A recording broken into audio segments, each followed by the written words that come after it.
But again, and continue with this morning lecture.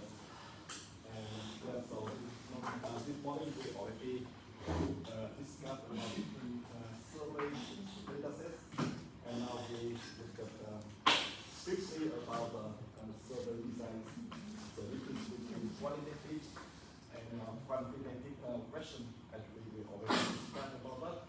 We get into the question difficulties between qualitative and quantitative question. So qualitative, we just ask about the direction, whether inflation, for example, increase or decrease or increase a lot or increase slightly.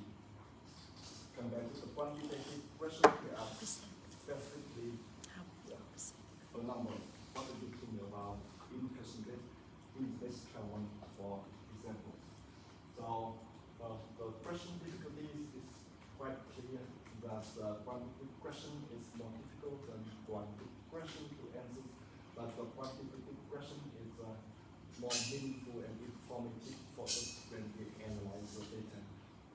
So both have a trade-off between the qualitative and quantitative question, and in general in the survey we ask both qualitative and quantitative questions so that we can use both type of questions.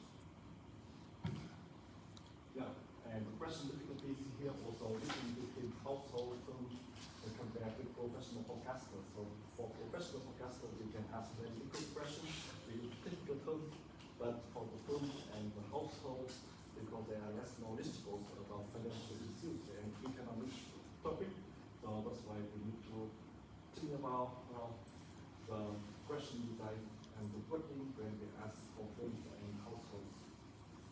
And if we have effects on the answer accuracy, and also depends on the literacy and numeracy issues, for example, as one of our students also talked about the US, they are less mathematically knowledgeable compared with other countries. Also have effects on how people answer the question about the this point for inflation. For example, so here, actually in the literature, they also recognize that the difficulties we have the people where they work with this point. Yeah. And now we have been to the putting what difference between we use the price in general or we ask inflation directly. So here is based on the survey data in Germany in about 2010. So quite old survey data, but in this paper they look at the difference of price in general and inflation. What difference if we ask what do you think about price in general in the next month compared with what do you think about inflation in the next month? And here we have two-dimensional perception, that is what do you think about inflation in the past month or the current inflation rate, and expectation means that we ask for the futures in the next month, so what's between perception and expectation. And here we have two columns of price working and inflation working. And here is the non-response rates. So the share people, they cannot answer questions. And here, the first row here is for all people. And here we can see that if we use the price in general, we ask about what we think about price in general in the next one. About 8% they say that I don't know. Okay. But when we ask about inflation, about 9% they say that I don't know. And if we ask about perception, about inflation in the or price in general in the past month, the perception if we use price is about 6%, they say that I don't know. But if we ask about inflation in the past month, up to 12% of the sample they say that I don't know. And then we look at the difference between male and females and age group and education and income. So maybe you'll have 2 minutes just looking this table and tell me what is your observation. the perception of female about the breast larger than that of male. Yeah. Yeah, I think because the female, I mean women, they have the public go to the grocery or supermarket more frequently than men, so they acknowledge for the Yeah, but the here is right. a Non-response. So the interpretation actually is the opposite. So we can see that the female, the likelihood that the female they say that I do know about inflation or price levels will be much larger than male. I think they not interested on The topic. for female they not interested on, so they refuse to answer. Why do you think that the female they are not interested in inflation and price levels? I think female are very much sensitive about prices. Asian women, I guess. Another thing is like we can observe at the age, like the older they are, the less they know about this one, and higher education or higher income also correlated with show like the highest income, like the own answer to the survey. The income. Yeah. For those like have very low income and very high income, Yeah. when you mention the word price, right, Yeah. the non-response rate is very high. Yeah. But then when you switch to inflation, then those low income seem to be more responsive. Yeah. Those high income improve a little bit, but not that much. Yeah. Yeah. Yeah. So very good point. So you already see the big pictures here. For example, first we have into the family effect. Female are more likely they say that I do know usually as a price level or inflation, right? So yeah, and one this you find that is quite surprisingly because the female they are more likely go to shopping market and groceries, so they should know more about price in general or inflation, but it turned out that male they are more likely to ask expression about inflation and price in general compared with female. So what would be the reason for that? What is the conjectures from job point of view?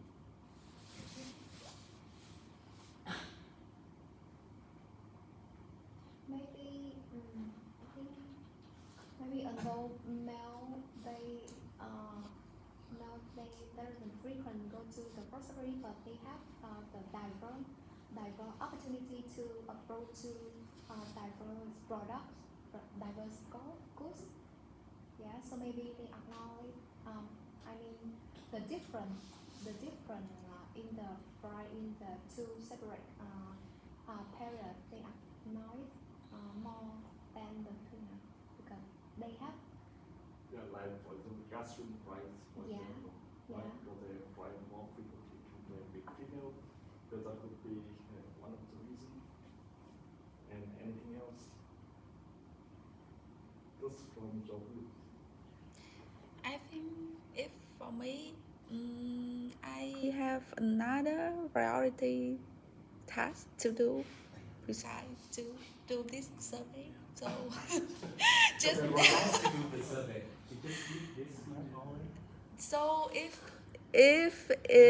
so I busy with my task with my kids, so I just do something easy. So for this I don't know. It's easy to answer the survey if I be asked to.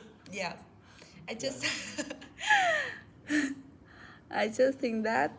I think it depends on the, I mean like the sampling, I mean the interview,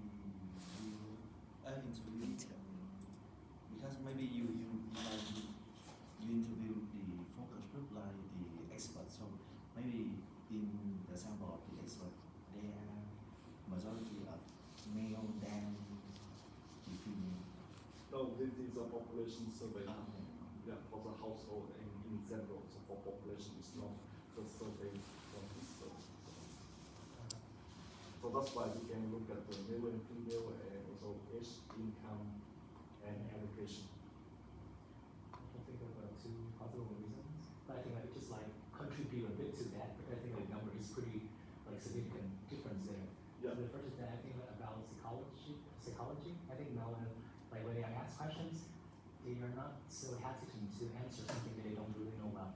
Yeah. But women tend to, I think maybe Asian or Vietnamese women tend to like really think about it, take it seriously, so they may say that, oh, I don't really know about this one. Yeah. Yeah, maybe, and another is like maybe the difference in educational level between male and female. This Yeah. is some like have a significant gap. Yeah, yeah, true. So you contribute to 2 points and also important points. They also find that with the psychological factor, they find that the male often more overconfident when they answer some questions. So maybe they just answer and they overconfident, while at the same time people they are maybe science or they are sometimes pessimistic to answer the question. So that's one thing due to the shared people, they females, they more likely to say that I don't know because they also confident when they provide the answers. And the second point is regarding to the education, but it's regarding to the financial issues. And they find that in general, in many surveys about the financial education and financial literacy in the population in many different countries around the world, they find that male is much better than female regarding to financial issues and financial literacy. And those with higher financial literacy level, they are more likely to answer the question about economic issues, especially regarding to inflation and price level. And one more thing is that male, they also more interested in financial issues, for example, investment and so on. So they more pay attention to economic news compared with females. And economic news, they also mention something about the price levels and inflation, especially in the financial news. So that's why the Australian people, especially for males, they are more likely to answer the question about inflation and price level compared with females. And regarding to the age structures, here we also find that with the older population, the more likelihood that they say that I don't know about this question because maybe they find that the question is too difficult for them to answer, for example, because of their mental issues. But if we look at the share from the very young and the middle age is not so much different, except for when we ask about the inflation level and inflation perception. 16% of the very young, they say that I don't know compared with other group, it's about 10 or 11%. And they say that I don't know about inflation. For education here, we can see that it's a very similar like male and female. So those with higher education, the more likely that they will answer the question compared with the low education, because these variables also very much related with financial issues points as well, and also regarding to the income level, those with high income, they're more likely to answer the question and less likely to say that I don't know when we ask about inflation or price in general, because those with high income, still they also more likely to invest in financial markets, and because of that they need more news about financial issues. They're also more familiar with the financial terms, so that's why they pay more attention and they get more information about inflation. And due to the share people, they answer the question is much higher than income. And now just look at the difference between the price working and inflation working. So we can see that in general, if we ask for maybe specifically for German population, we can see that the 12%. Here they say that I don't know about inflation, but when we ask about price in general, it's about 6%. They say that I don't know. So it means that in German population, the term inflation is not so much popular and happen for people to understand compared with the price in general. And it also happened to many other advanced economy as well.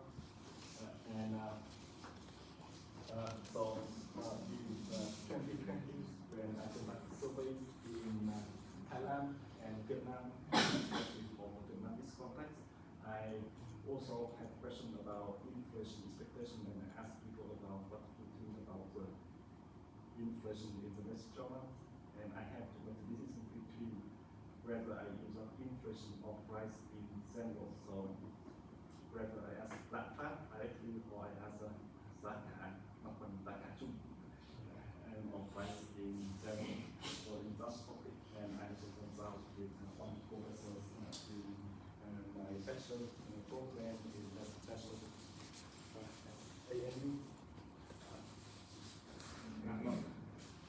NU. And what do you think in Vietnam if we ask people about inflation or price in general? The question is easier for people to answer. Inflation or price in general. So lát phát hay là mặt bằng giá cả chung? Price is example for going to answer estimation.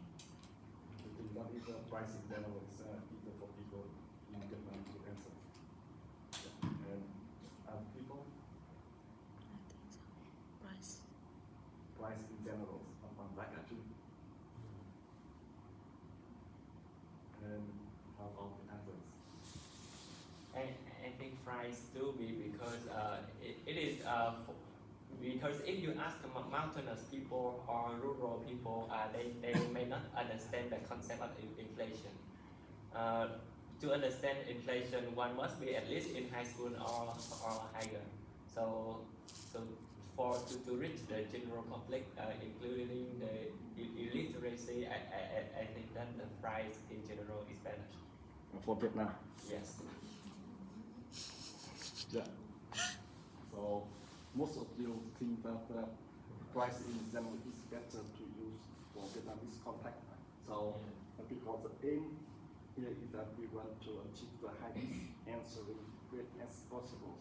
So at the time I was considering about both terms, whether price in general or inflation, because when we conduct the survey we cannot ask both price in general or inflation, right? Because it's a different wording, so it may be people can answer differently, and I cannot ask the same question twice because it's costly.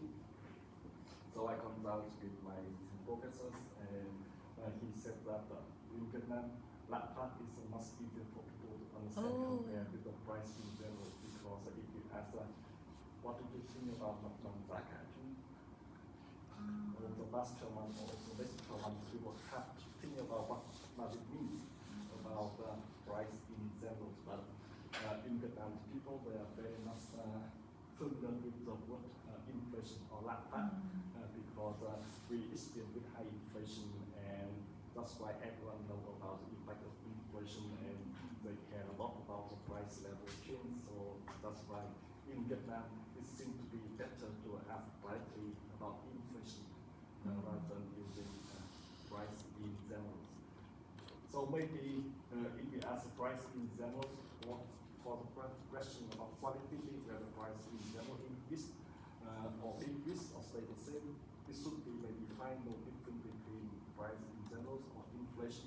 But the next question, if we ask about quantitative question, what do you think about price in general increasing or increase by how much percent?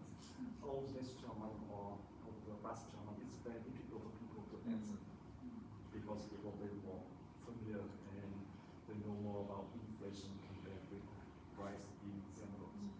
So at the time I asked actually about inflation, and it turned out to be a good decision. Okay, that's mentions like consider between lát phát and mặt bằng giá cả chung. Yeah. So I just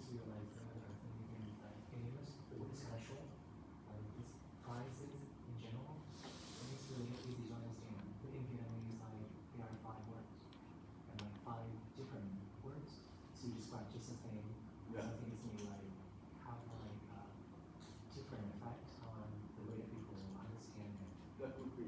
But in English, also we have price in general, for free supply. And inflation was only one. But Yeah.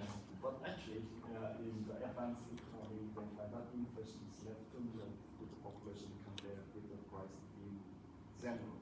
Because inflation is something it's a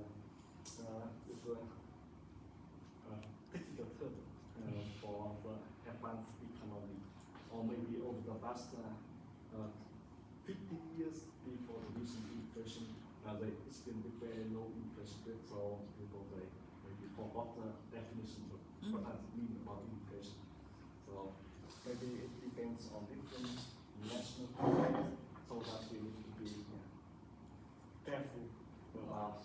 I'm not sure whether this is a relevant explanation or not, but I just think like, for example, like when I drive a cab, right, then those taxi driver they turn on the radio stations. Yeah. Normally, like I never listen to the radio station, but then there's those program when people like when the station actually talk about like inflation, different changes in a different basket good, right? Yeah. And when I go to those rural areas, actually like even people who are like working class, they really listen to radio station.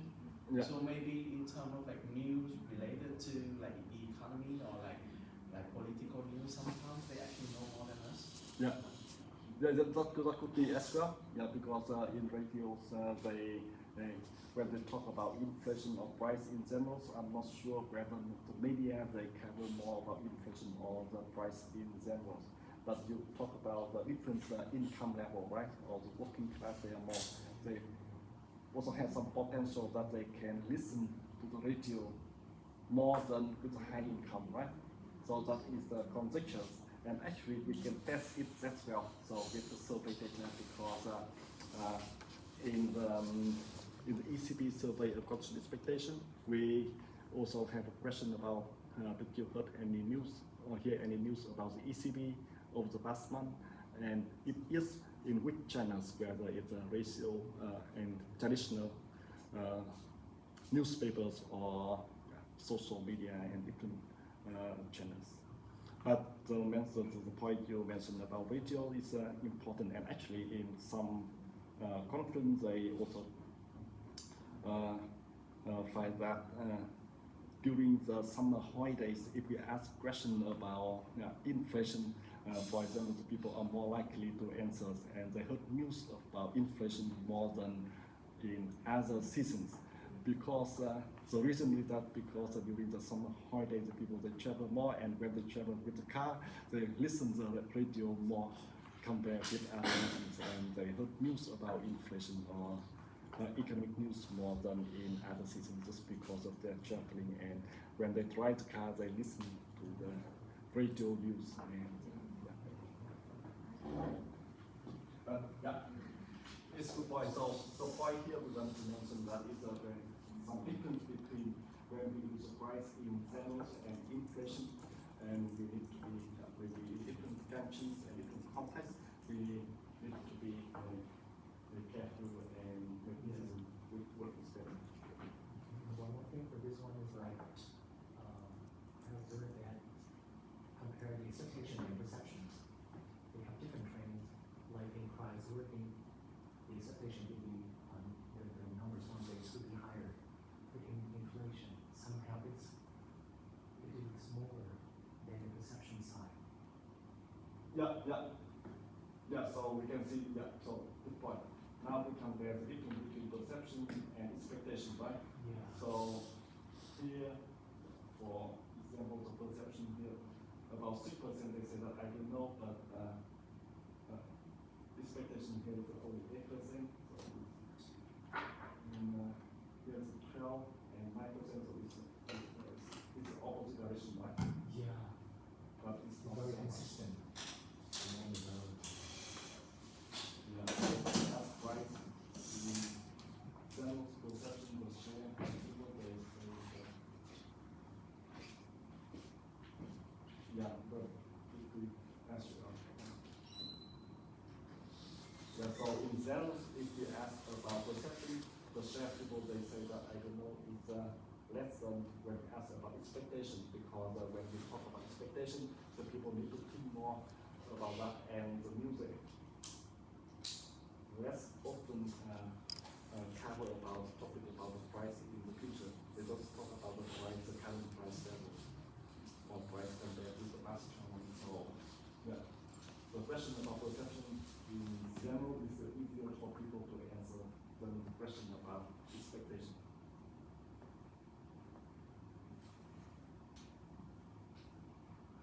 And here is a graph to show the qualitative and quantitative inflation expectation in Sweden. So in Sweden they have a survey and they ask about qualitative and quantitative expectations.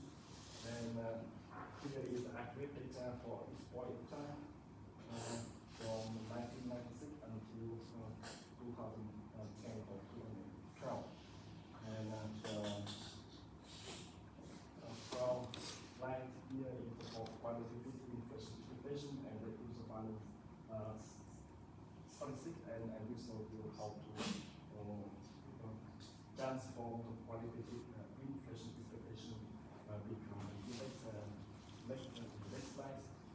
And for the green line here, of the dark blue line here is the quantitative inflation expectation on aggregate levels, and you can see that it's strongly correlated between these two intersect, and so the qualitative and quantitative expression in general, and when we aggregate the quantitative and quantitative expression is both reflect quite well about how people expect about inflation for the population.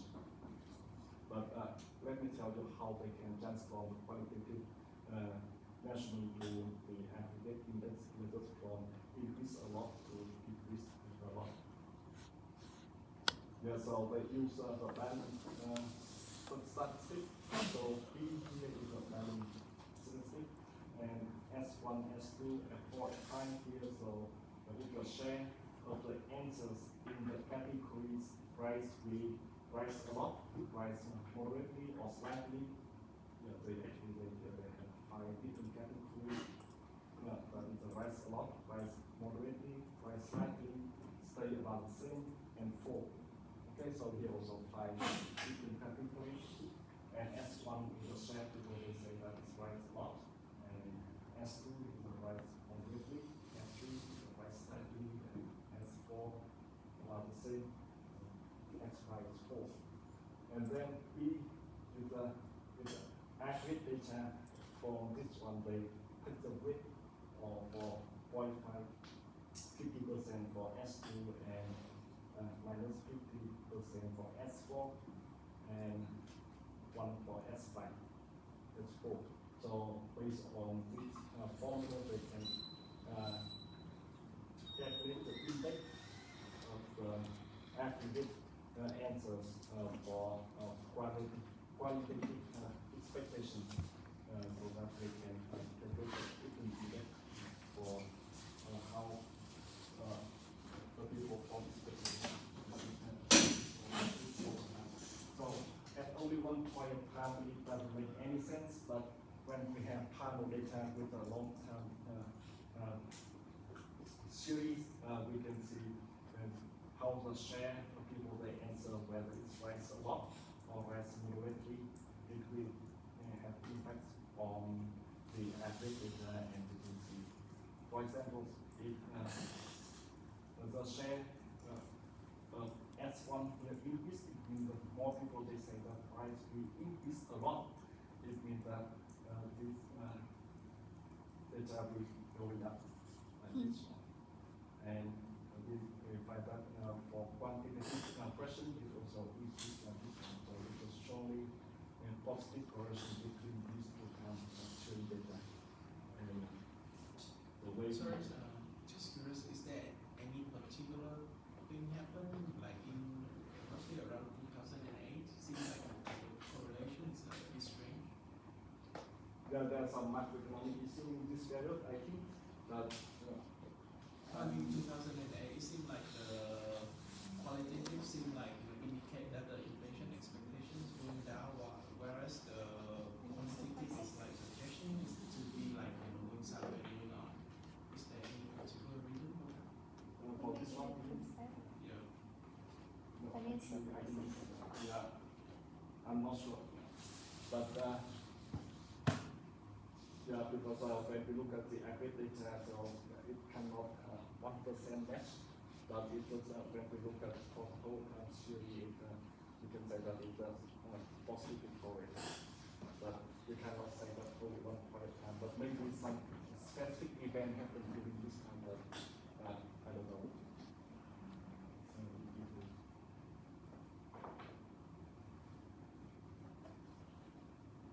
Yeah. And also another way to calculate this fairly statistic, and with only three categories like increase or not, and increase, and stay the same. So because it's a share, people they say that it's a increase, and minus to the share, people they say that it's decrease. So that will have an impact on the whole population.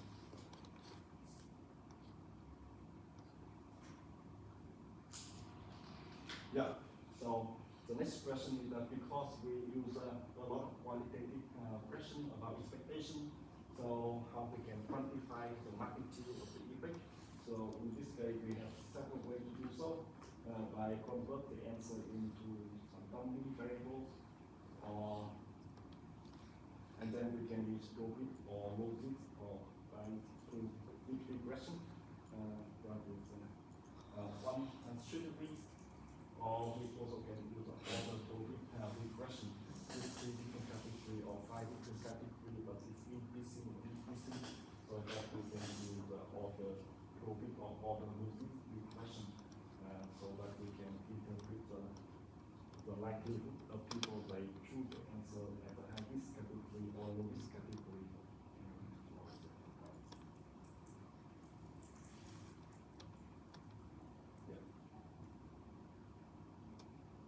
Yeah, that's again for the topic about putting issue price in general and inflation. Yeah, we already discussed about that, so this also information. But now we already look at the share people they answer the question about price in general and inflation. So here is the distribution of those among those who provide the answers. And here's the quantitative inflation perception and expectation. So the perceived inflation rate and perceived inflation rate. But here is the perceived inflation rate and here is the perceived increase in price in general. So price in general. And here the first two graph here about perception, and the next two, the lower panel here is about expectation of inflation or expectation about the price in general. And now look at the distribution of these two pictures. First, perception, what you can see from perception of inflation and the perception of price in general from the distribution of those who answer the question. When you perceive inflation rates, the answers seem to dispersions of perceived inflation rates lower, but Yeah. it's focused on the rates which shorter range Yeah. compared to perceived increasing prices. Yeah, exactly. So if we ask about inflation, the answer is very concentration, right? In some specific numbers, and it's very close to the actual inflation rate, about 2%. But if we ask about the price in general, so this distortion of the answer here is very large. So it means that people can understand the question very differently. So when we ask about price in general, some household or some they just think about grocery price index, or they just think about the gasoline prices or some sector in general or housing price. So different people they have different views about what it means about price in general because different households they have a different consumption basket, right? So this version about perception of price in general is much larger compared to the question about inflation. Because once they understand about what that means about inflation, the answer now become more concentrated and less dispersed. Yeah. So just like just something pop up like if yesterday if someone asked you like for country that central bank applying the Taylor rule in inflation targeting, right? Yeah. And if the question is asking about the inflation, Yeah. is the central value actually related to the central bank inflation target? Whereas if you're referring to the price and there's a disperse, right? It's actually measuring the actual expected inflation. I'm not sure. I'm just curious. What will happen if you are a citizen in the country where you know for sure that the central bank is target inflation at say like 2 or 3%, and then the survey question asks you about inflation expectation. So your answer is actually measuring whether you anchor or you'll be anchored to the central bank target inflation or whether it is your actual inflation expectation. Yeah, actually, if we the actual inflation rate or what they think about future inflation rate is not about the target of the central bank. Because in the surveys, we also ask people whether they know the inflation target of the central banks. Even at the country, they apply the inflation targeting like in the US or in the Euro areas. And when you get, I ask 100 people, how many people they know the inflation target 2%, for example, at the ECB or in the Euro area, what percent, what the share of people do you think that they know about the inflation target of 2% in the ECB? 10, 10%? I think so. I have no idea. Yeah, just about 25%. So it lasts 10, but it's about just about 25%. And the same thing for the US. They ask about what do you know about the inflation target of the Federal Reserve, and also just about 10% or 20%. They say that it's about 2%. So just a small share of population they know inflation target from the central bank, and they don't answer this question just before they know the target of the central bank at 2%. But of course, later when if the central bank communicates target of 2%, if the people they know more about the target of 2% for the central bank, they are more likely to revise the expectation at 2% as well. Because now they become more knowledgeable, and that's why they have new information sets, and they based on the new information to update the belief. And in that case, they can change the belief. And for example, if starts with if I ask you that what do you think about inflation, and they say that it's about 7%, but then I provide the information that the central bank they have inflation target 2%, and when you know that target, you revise your expectation. But also now, if I know that information, I will update my expectation now. This might be 3% or 4%, for example. So they revise downwards and closer to the target of the central bank. If they trust the central bank, if they don't trust the central bank at all, the information from the central bank have no meaningful for them. Yeah. And we will look at the role of information during the application in our course as well. Yeah.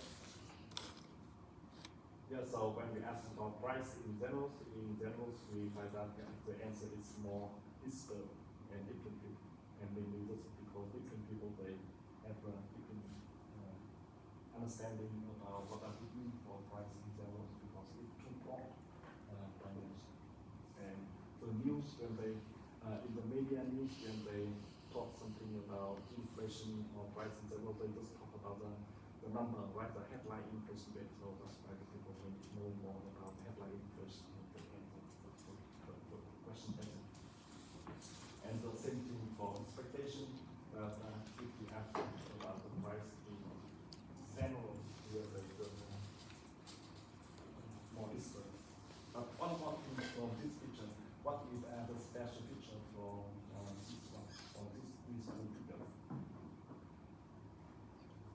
provide the answer, can you see any other special features in addition to the dispersion? Dispersion.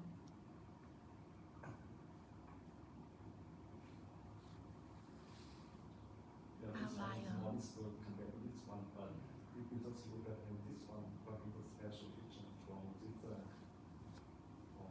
any thing you find that it's surprising from this graph?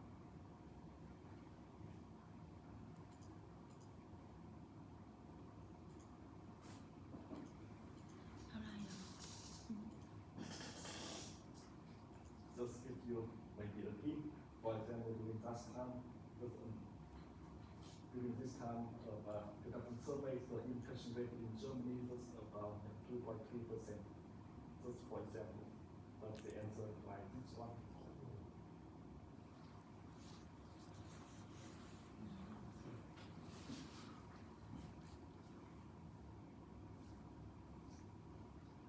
Any special feature from this graph you can observe?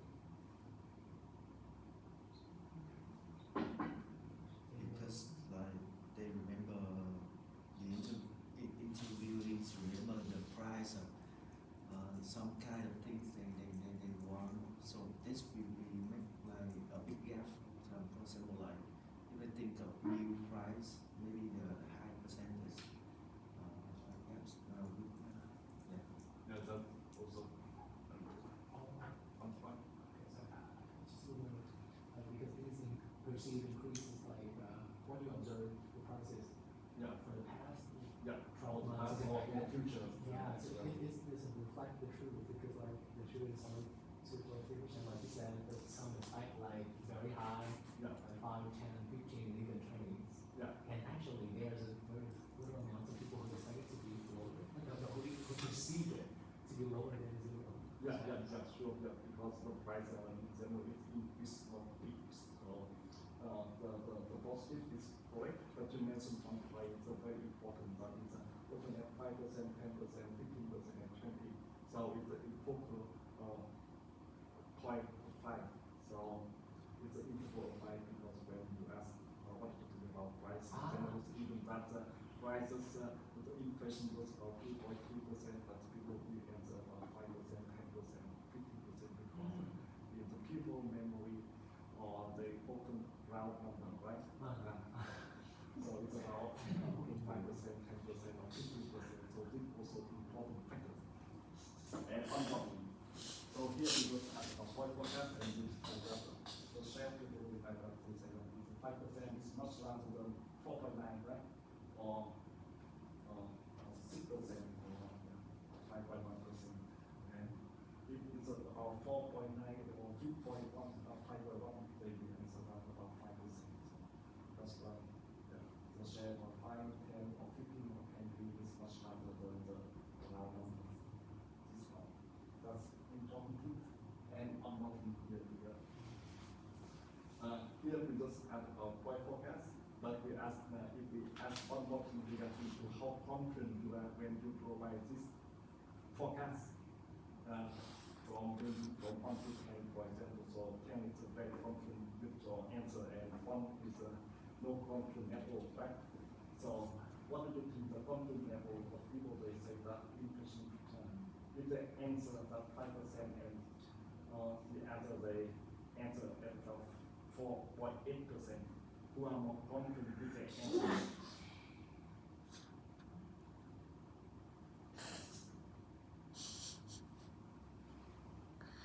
So the first question I asked, what do you think about inflation rate in the next German? And the next question is how confident you are when you provide your answers. And one person they say that 4.8, and the other they say 5%. Okay. And the next question, how confident you are, how much confident you are when you provide this number. You think that the 4.8 is more confident than those who answer 5, or 5 is more confident than those who 4.8. yes. 4.8. To pass, but yeah. So when people they say that 5%, roughly 5%, means that they are less confident with the answers, and they are more uncertain about the future. So that's why they just say that maybe 5% or 10%.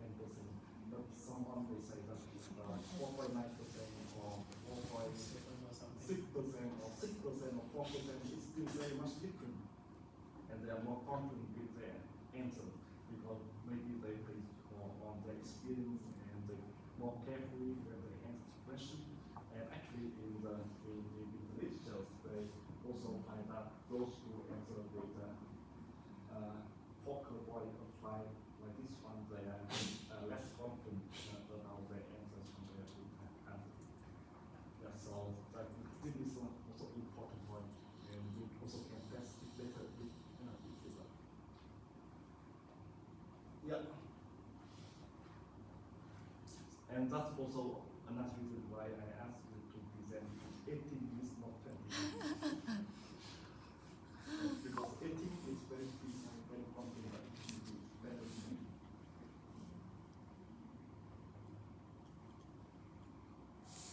Or we make appointment, for example, we can say that is about.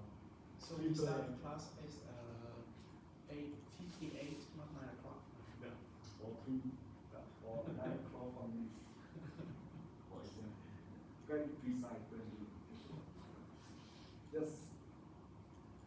And here is graph, and here is somehow is statistic when we ask about price intervals and inflation, and we also find that price intervals when the average here was about 4.7, but when we ask about inflation, this is lower, significantly lower, and about 3%, and the median here also lower for inflation questions for 2%, so similar to the initial target of 2%.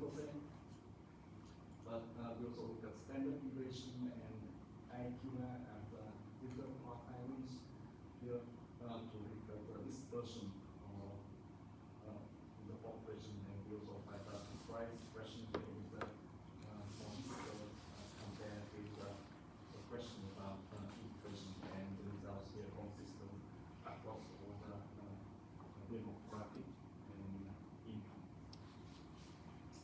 That is some important information. And the truncation here is also important because when we ask people what do you think about inflation, and many people can answer that it's 1,000% or 100%, but actually the percentage is about 2.3%, for example, so it's very far from actual numbers. So in this case, we have to think about how to deal with the outliers, because if we have a lot of outliers, and the outliers can widen the results and very hard to interpret the result. So that's why we need to truncate some outlier and deal with the outliers. So for example, in the meeting survey, they truncate the answer at -50 to 50%. So really exclude those who with very high or very low inflation rate. We also can apply smaller range, maybe just from -5% to 30%, for example, or we can truncate by dropping the top or the bottom 2.5 of the distribution, so that we can really exclude some outlier of the data, because it has a real impact on data. And we will see the impact of truncation when we work with the actual data set from the market in the next few minutes. Yeah, and here also the graph when we look at the data when we truncate from -50 to 50%, and here in the graph when we truncate the data from -5% to 20%. And you can see that if we look at the distribution very wide range from -50 to 50. It's very hard to see the distribution, right? Because this area is very few observation.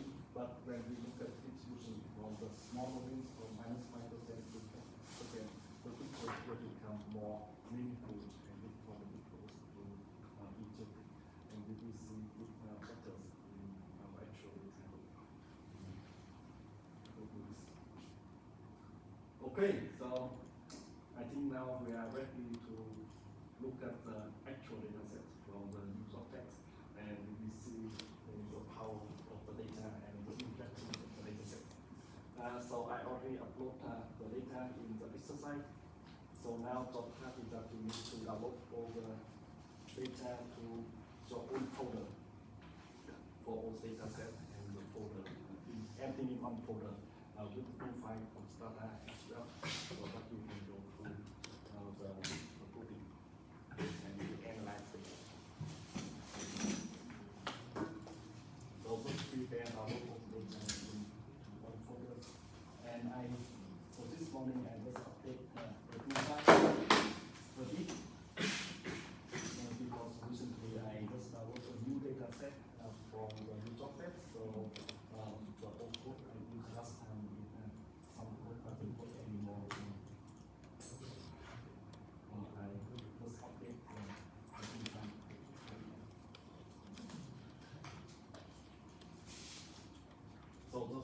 So are you ready with the download the old data set? Just download everything and so it's time to prepare for the data and prepare something else.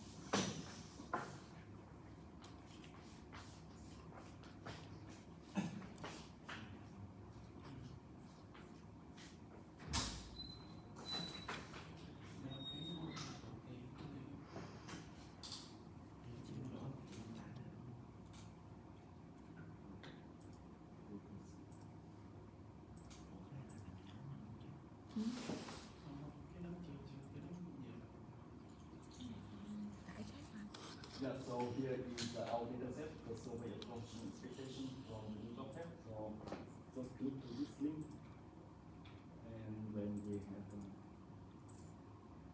the website of the big data set.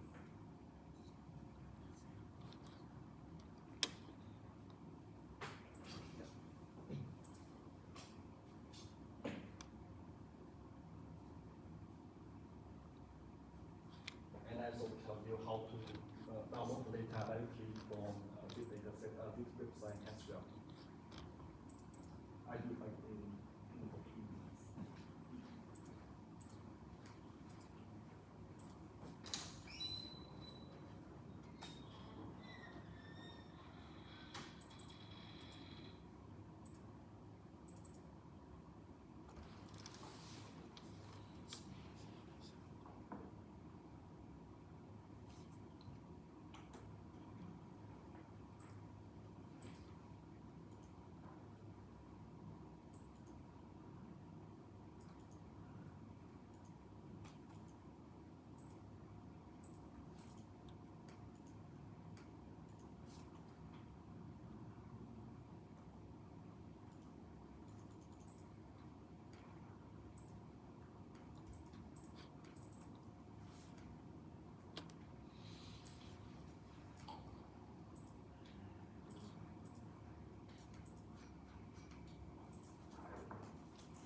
have 10 minutes break, and then we have the next session until 4. Please.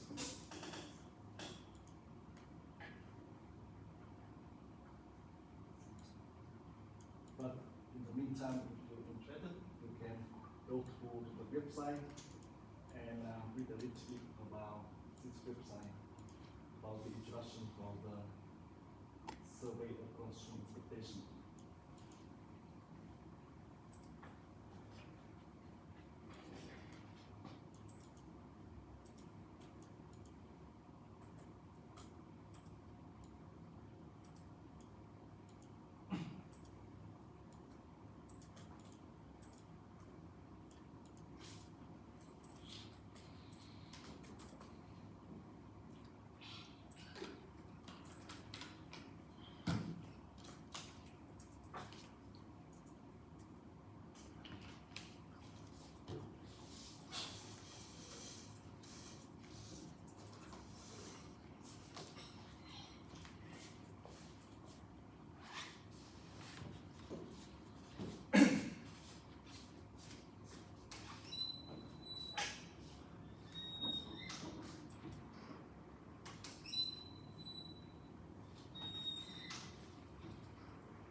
consumer expectation.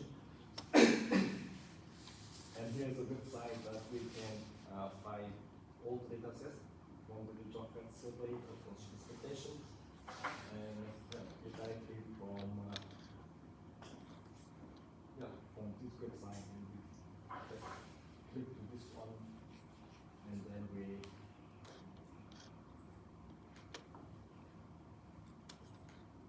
have the website and this one. So as you can see from the this website, they have some first detail regarding to the November survey of consumer expectation, but they just released the accurate data. And I said that they first released the accurate data from the November survey, but the micro data for this one is about 10 months left. So the recent data set we have so far only until February in 2020. Yeah, and then there's big pictures about how people form expectation. For example, the median expectation remain unchanged at the 1 year at policies at 3.2%, and policies at 3% at 3.5 years ahead policies, for example. And they also have perceptions about household current financial situation. If literally or locally, with last share this point, we got that household was risk of compared with the years ago. But the big pictures for that. And now, if we want to know more detailed data, we have to go to the data bank here. And now we have the micro data for the survey of consumer expectations. And it's not only about the survey of consumer expectations, but we also have other data set as well. And here is a very important point. So here we work with the survey of consumer expectations, but in this data set they also have other surveys like the survey on household spending. So very detailed about how much household spend on different items and the expected spending in the future as well. And policy, public policy surveys or information or surveys on the work participation for the labor markets or the job search or household finance survey or about financial issues or investment of the households, and the housing surveys regarding to the whether it's time to buy a house, for example. Labor markets credit access survey as well, so we can link all the data together. But only the survey of consumer expectations they conduct at a monthly basis, but other surveys here it would be quarterly or every 6 months or only once a year. But if you can link this survey with other survey because they are the same respondent, so that we can link how to perform macro expectations with other survey. The survey of household spending, for example, so that we can study the effect of inflation expectation on the level of spending on different items, or the effect of macro expectation on the labor market surveys, or whether it's good time to buy a house or invest in a house or not. Right? So we can link using the same ID of those who participate in this survey. So that's first question. And now we can focus on this data set first.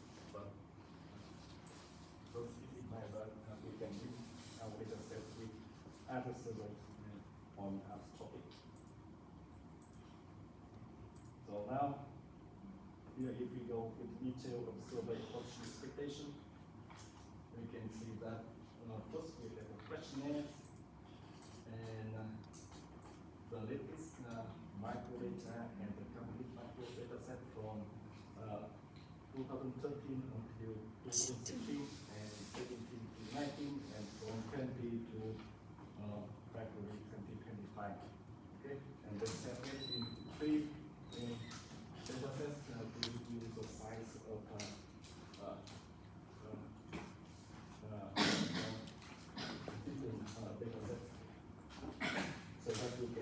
develop and manage. So first, let's go. And if you just click to the latest microdata or complete microdata set here, you can get the same data I already downloaded and put in our assignment. Okay, so this is where we download data, and first we go with the questionnaires to understand how the survey they collect the information. Introduction of the survey is nothing important, but the next thing for us is important now. Yeah.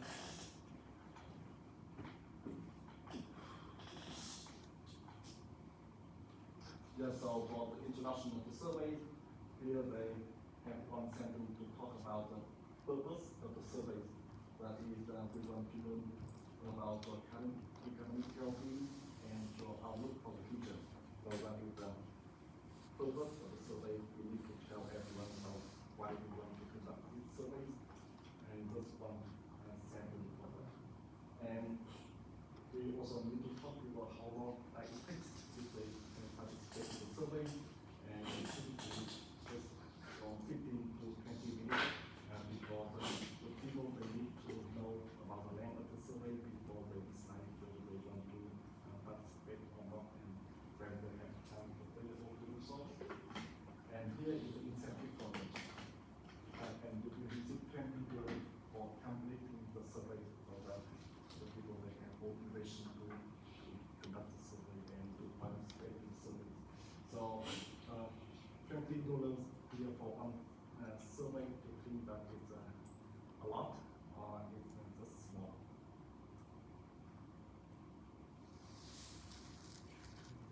Yeah, 20 euros for complete the survey in about 15 to 20 minutes. It's decent. It's good. Good for you, right? Yeah. Yeah, actually, the psychology from the visual test survey compared with other survey, so they get about 20 good for one respondent. But for example, in my survey when I conducted in Germany, we also work with another survey company, so survey company, research company, they conduct a survey on our behalf, and they pay for respondent now €2 or €3 per observation, and also it's about 15 to 20 minutes.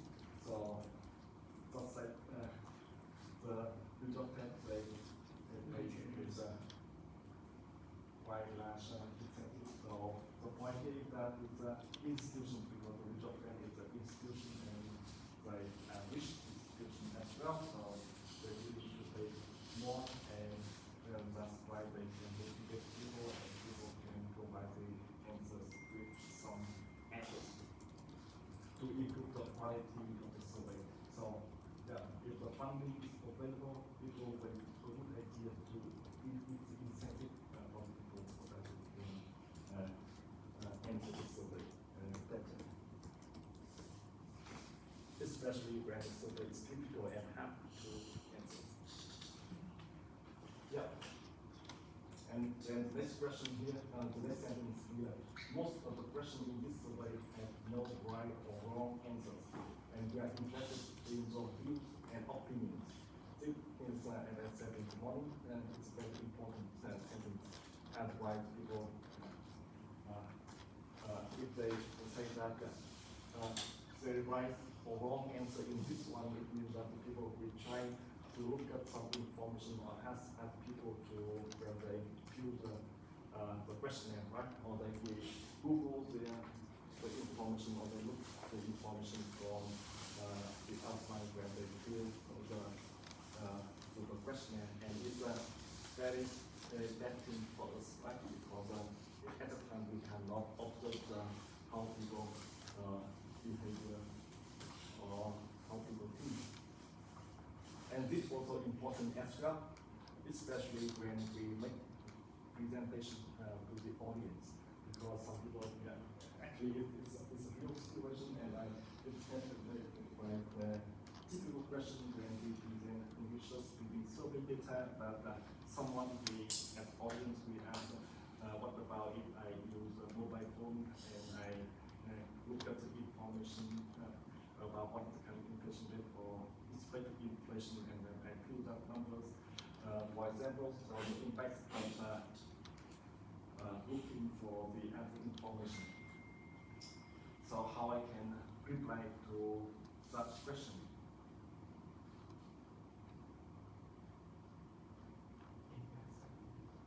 If someone asks what happens if some respondent they use Google to look for the information to answer the questioning, and if that happens, or many people they do so, many respondents they check the information and they provide the answer based on the information they look, they Google, for example, it means that the quality of the data is very low, right? Yeah. So that is a critic from the audience with those who present research with the survey data, especially if the survey data is conducted online, because it's the online survey, right? How I can reply to that concern?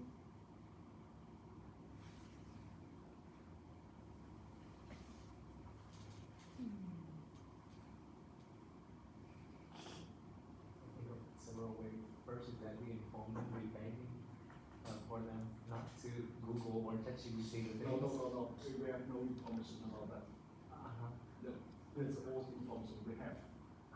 We would say that Google, you cannot look at the Google or ChatGPT to see the answers.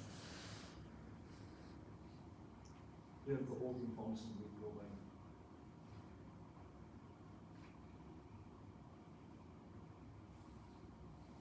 And this is a typical question in the research presentation from the audience. And the main concern is online survey as well. I would use it, for me, if I have to guess, I would use the ChatGPT and Google to fill in the form myself. And if I find like there's a lot of observation, it seems like there's a systematic structure that is similar to that, then I just, if I have to be completely safe, then I would just take out those observations. Yeah. So but this it's have to check based on that technique, right? So here the way I reply to that concern is that we said that is there are no right or wrong answers. So that's the first thing that they don't have to worry about whether the answer is correctly or not, right? Because we just care about that opinion. And we also highlight that we care and we are interested in your views and opinions and the right or wrong answers. And next thing is that there are no incentive for those who answer correctly or not, right? Everyone get the same contributor when they complete the survey.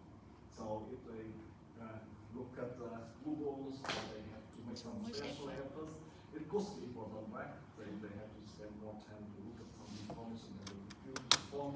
It means that they need to take more than 15 or 20 minutes, and it doesn't make any sense because there are no incentive for them to do so, right? Yeah. So I think that is a very typical way how to reply to concerns about the online survey. And it's convincing as well, and actually I think that the way to answer it is okay. But actually it's still a very long way to convince people with online survey. And the use of survey data, online survey data become acceptable in, widely acceptable in academic research. Thanks to the pandemic, the COVID pandemic, because during that time we had no chance to conduct the survey in person, right? Because of the pandemic, so we must do online survey. And at the time they found that online survey was so good, so more research using online survey become acceptable in academic research, especially for the top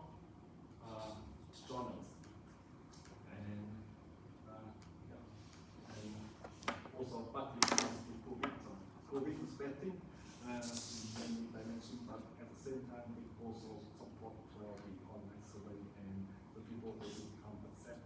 And generally, we usually results from online survey, and also concern people about how I can expression and people with minor issues. And when we also mentioned that in our survey there are no right or wrong, there are no incentive for those who answer correctly. Yeah, for example, if we did handle most of concern in the online survey. But in the lab, in the laboratory experiment, for example, in that case, you have no internet connection. You also can do some experiment. For example, if you provide some,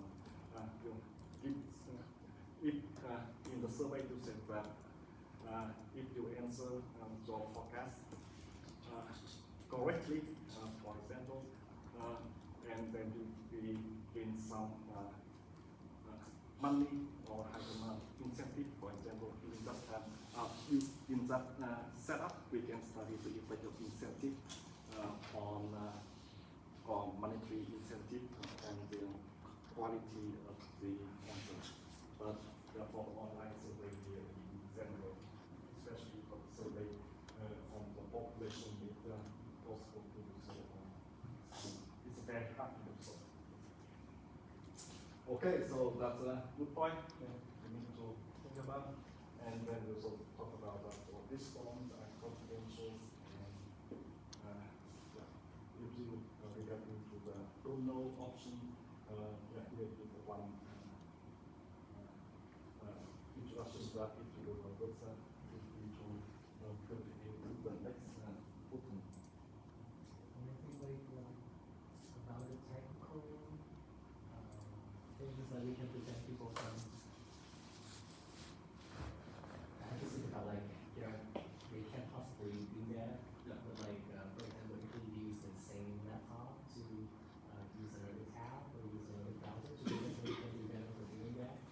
So like, that's a website or platform will prevent people. Yeah, They will yeah. stop right away, for example. Yeah.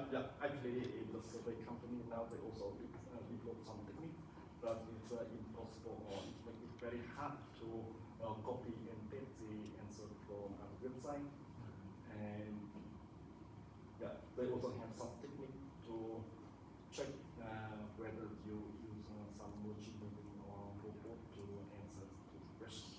And actually, one of the technique now in some survey they also apply that we have some math question in between just to make sure that you are the human to answer the question.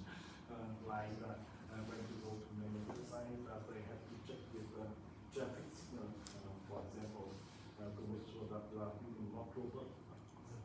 And they also can include one or two questions in between of the survey, and that is very easy for human to answer, but for robot it becomes very difficult to answer. Yeah. So but to make sure that you are the human when you answer the question. That is one thing that online survey also can do.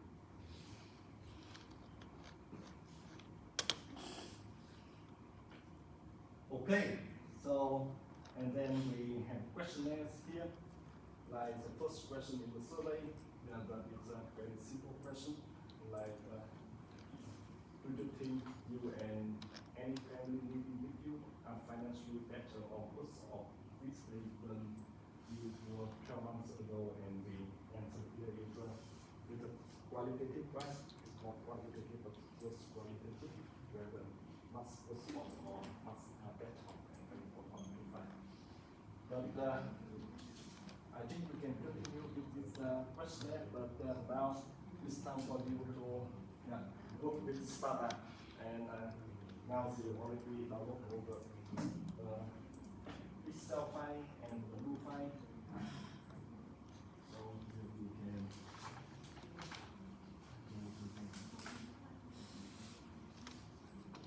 drop everything here and start.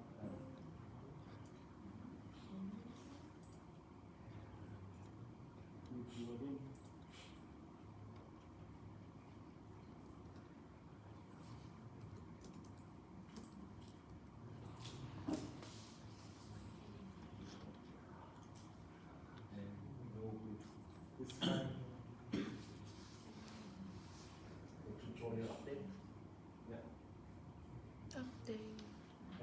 today we will look at the topic about how to import data, how to clean data, and do some summary, statistics, and data visualization. And if we have time, we will continue with some explanation. So the first thing here is that we can import the Excel file, and then we transform it into the data file. So just click on that, and then the import comment that you can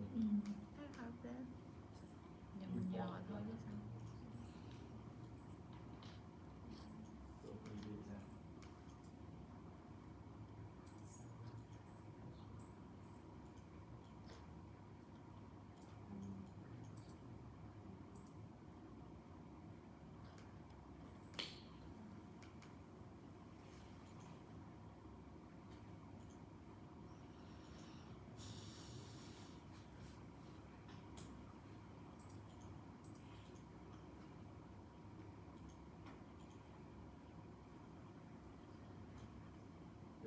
Here is the Excel file of our data set.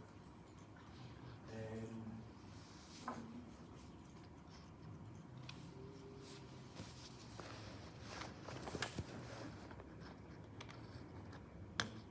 the Excel file of our data set. And if you can see that from the comment here, we have the cell wins A2 first row because if you look at the Excel file, we can see that the first row here is the introduction about the sources of the data, right? So that's why we look at the data from A2 here. So start from this one, and the first row is the name of the variable. So that's why we use comment.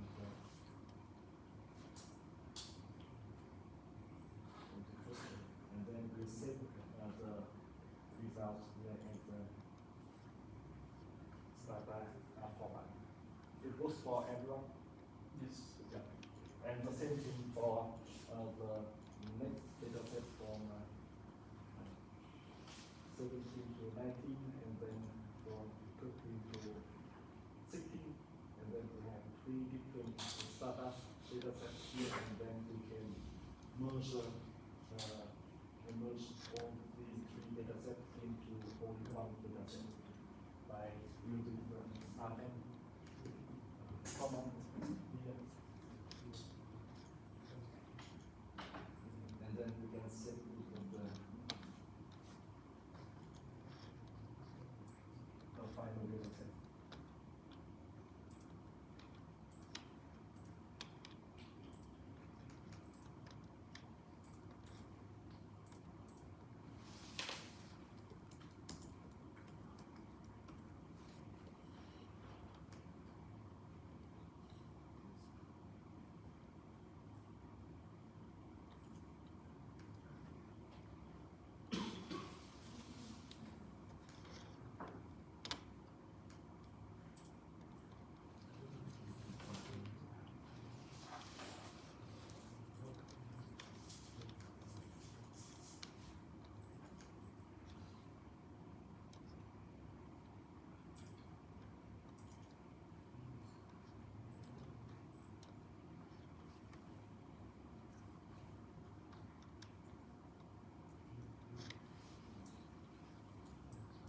Okay, so now we have the full data set here for all the survey rate from 2013 until February 2025.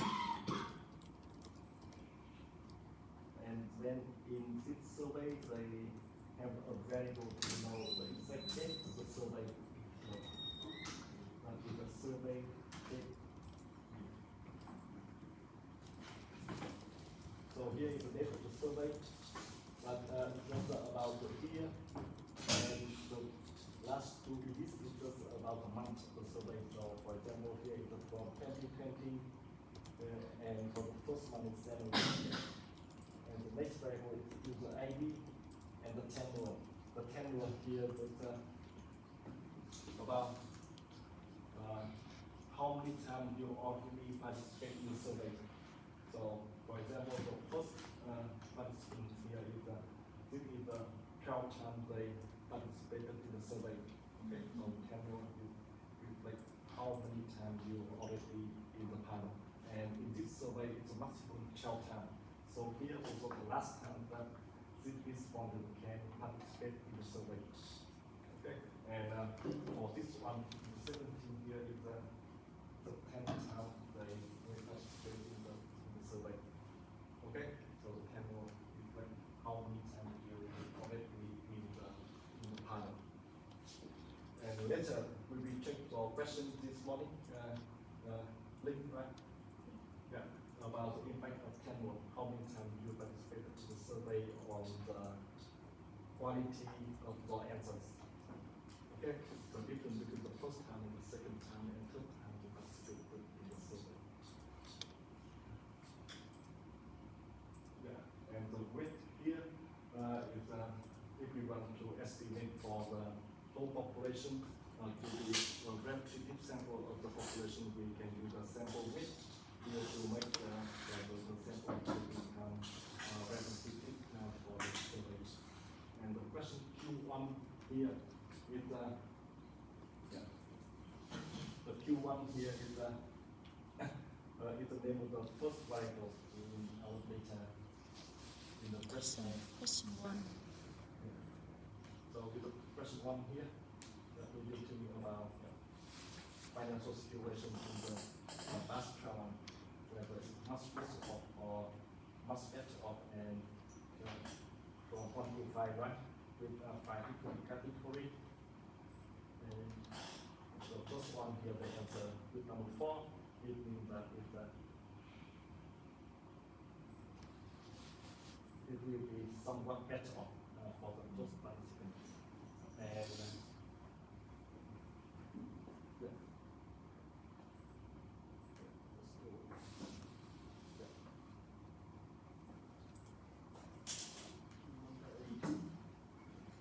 Yeah, it's not here.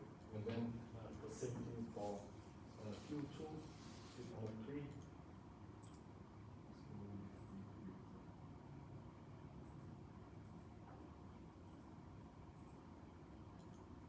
And the Q2 here is asking about financial situation expectations in the next 12 months, and also with 5 category from 1 to 5, and 3 is about the same.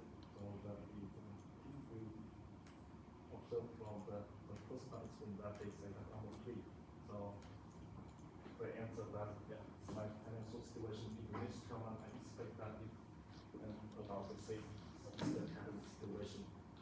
And so on. That is how we can use a questionnaire to know how people answer the question.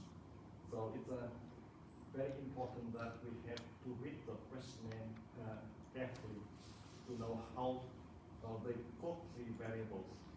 For example, in which category corresponding with big numbers. Okay. So that is how we read the questionnaires and to understand the total data. And one thing that also very interesting and also I think is innovative in the new job get survey data.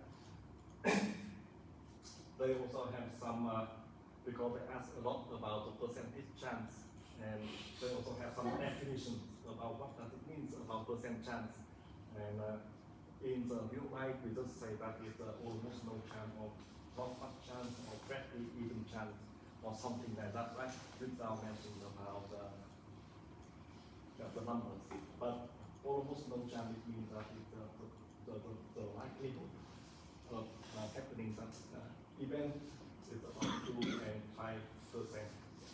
Or it's very even chance is from 47 to 52, and if we say something almost certain will happen, it means that the likelihood of happening that situation will be about 95 or 98%.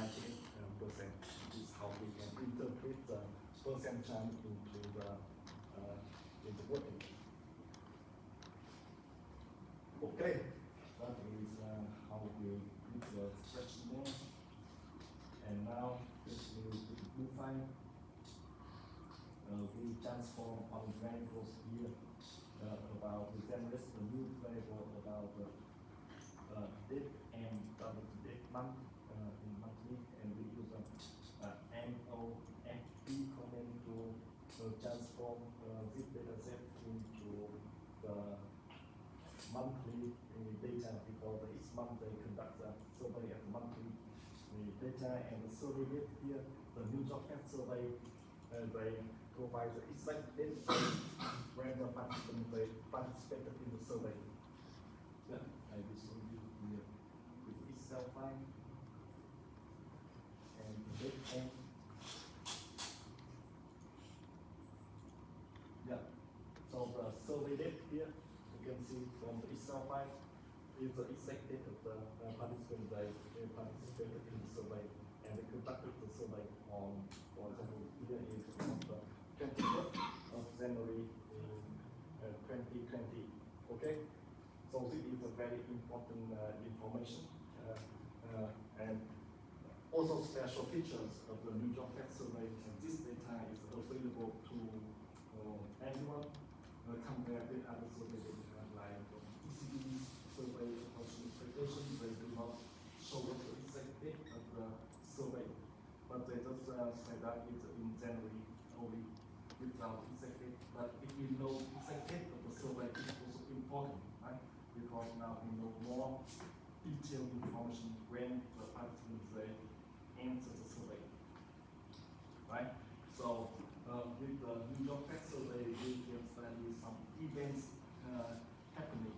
For example, just before and after some policy announcement. For example, before and after the FOMC or the Federal Reserve, they make monthly policy decisions, and then we can study the impact of monthly policy decisions on how to perform inflation expectation just before and after the policy event, right? So we can study the cause effect of the policy announcement just one day before the announcement and one day after the announcement. And with the new job fair, we can do so. And not only with the central bank policy, monetary policy announcement, but also with the fiscal policy and the tariff policy as well. For example, exactly on the day that President Donald Trump telling or announced that today I will apply the tariff to other countries, for example, and then we know that how people form expectation just before and after the announcement of the new tariff policy, right? And then we can see how the tariff policy affects on the formation of inflation expectation or other macroeconomic expectation. So it's a very powerful data set we get to when we know the exact date of the survey. And in the literature, they also look at some fiscal policy announcement as well, some large-scale fiscal expansion or income tax policy, how it affects on the way people update their belief about the future macroeconomic variable, and they use new job fair survey data to study that because of and thanks to this detailed information, right? And that's something we can keep in mind.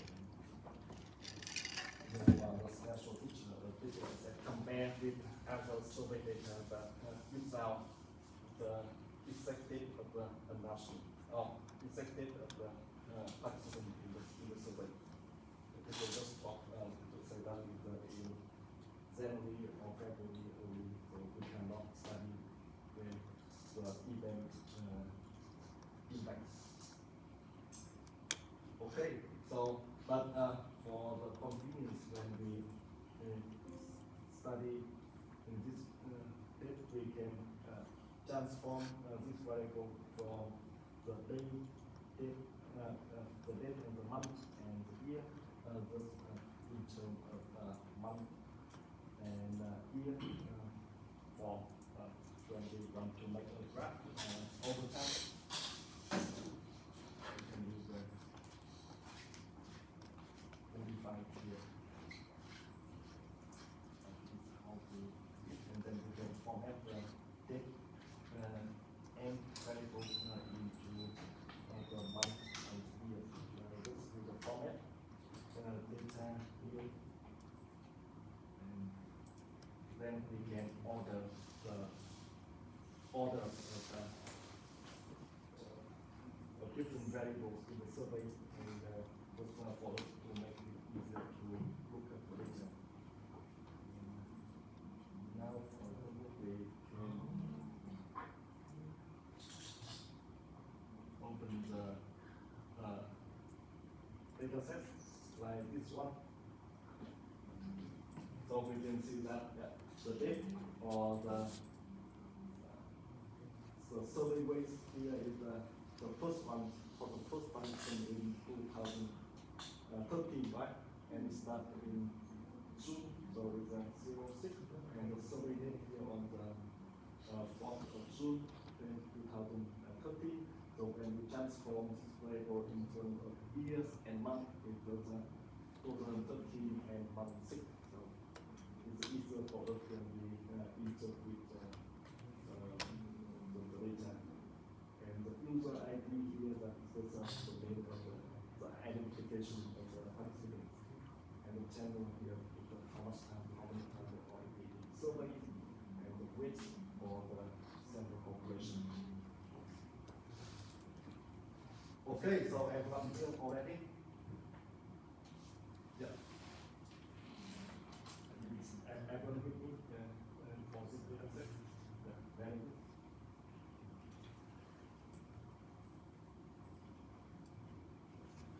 And the next thing is that we want to transform all the variables here in the lowercase for the name of the variables for the convenience of the analysis. We can use the lowercase comment first. Yeah, last year I used grandma's comment, but this time when I just update, use new laptop and new version of Stata, it doesn't work anymore. And I just checked the version, the package for this one, but it also doesn't work anymore. So I have just CPT, how to make how to rename all the variables to lowercase, and just CPT successfully this comment, and it turned out to be very good suggestion. So we just rename all the variables and command and lowercase. So if we transform all the variables in terms of for example, from two data set, you can see that the name of the variable, some is capital, like Q1, right? So it's capital and then big number. But now, after the comment rename here,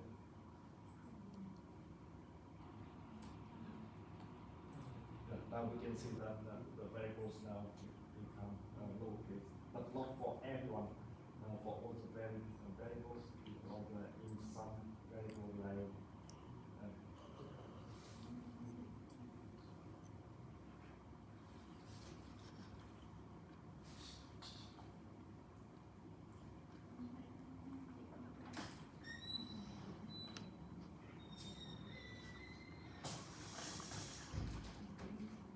Stay. the last step, or some of these variables.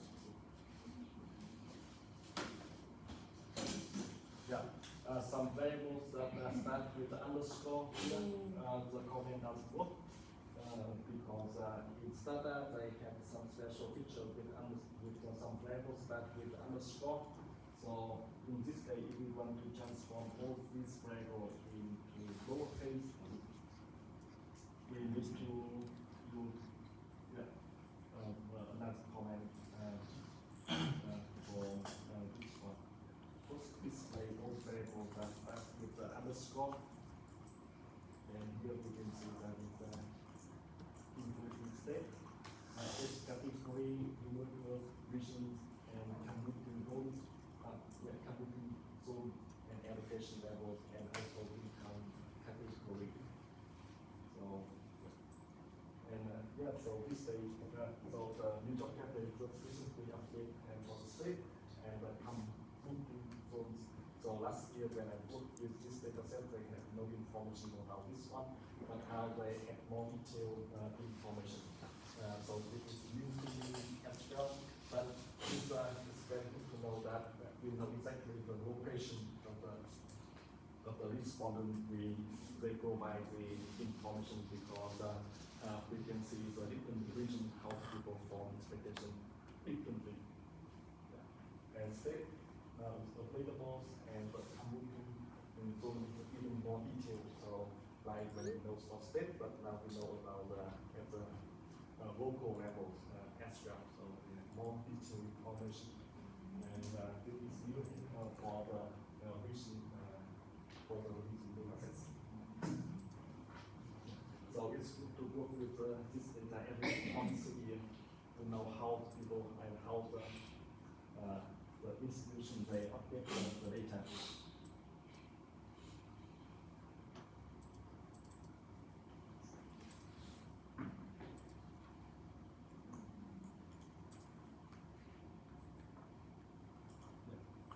And now that we do this comment, we can see that now all the variables now have become in terms of the lowercase. For example, the state here, and now it was the state, but it transformed from the capital to the lowercase. So it was for convenience when we coding and when we work with the data. So it reduces the possibility of misunderstanding and miscoding.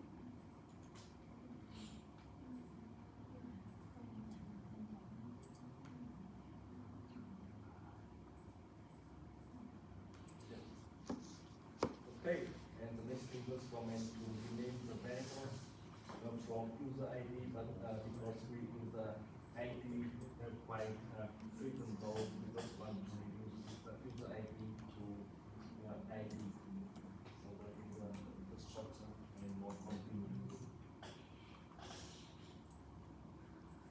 This one, nothing special. And the next thing is interesting things, and that is a comment regarding to the carry forward.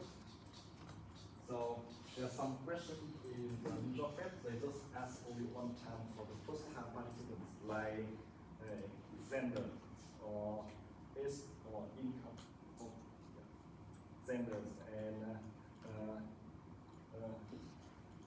financial literacy. So, but in the survey data set, they maybe we sold information for the vendors only at the first time participants. So, but we need to know the first time when they participate to the survey, how they answer the question about vendors. And for example, if we know that the first time they provide information about vendors, we can carry that information to the next way so that we have the full set of information about the demographic. So in this way, we use have carry forward to if you want to install or this comment, or then we can use FFC here install carry forward to install with practice directly specified, and then with equal it the different ways of the survey, and this for convenience, and we also can swap the ID and weight so that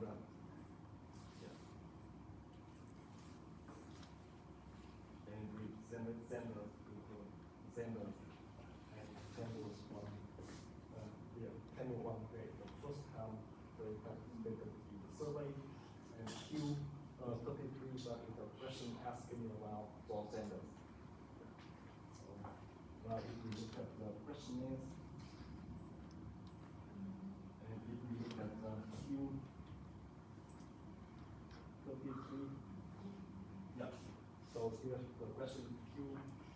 33 is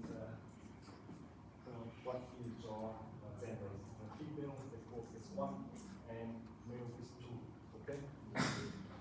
But be careful that if you don't use 33 as a gender, but you do not use a carry forward, it means that you have many missing variables when you analyze for the whole reason.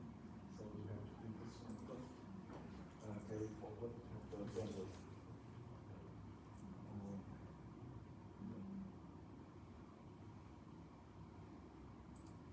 Then there was also more questions about the race and demographic, but later if you want to study about the effects of race or difference between white and black or different or different race on how people form expectation. Who are more likely to provide the answer and the quality of the answer, the accuracy of their forecast across different race, like white or black or Asian, for example. We also can study from this survey as well. So we see the demographic relating to the race.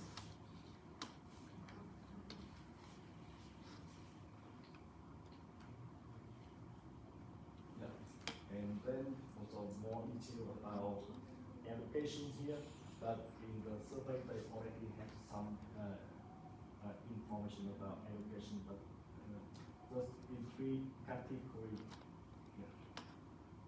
For examples, education. So in the education levels here they already have they create a variable focus by 3 categories, like some college and high school. High school they have 3 categories here, but here they just some of the categories together into 3 categories. For example, the detail education level in this survey.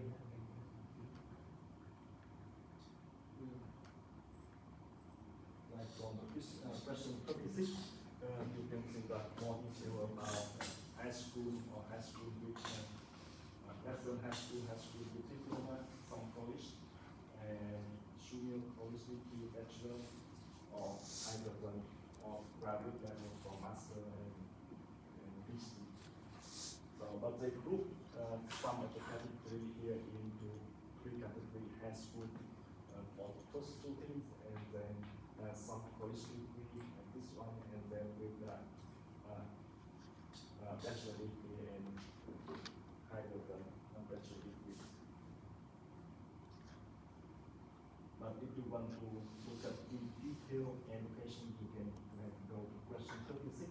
And this question also asks only 1 time for the first time participant before the education. That's Jim Master all the next comments.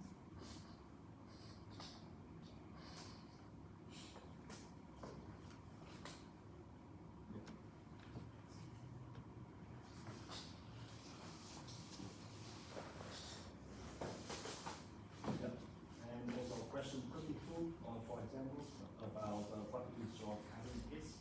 And here we have a detailed age in continuous level. But in data here, they also have different age category, but only in 3 categories. So they already handling data, cleaning data for us.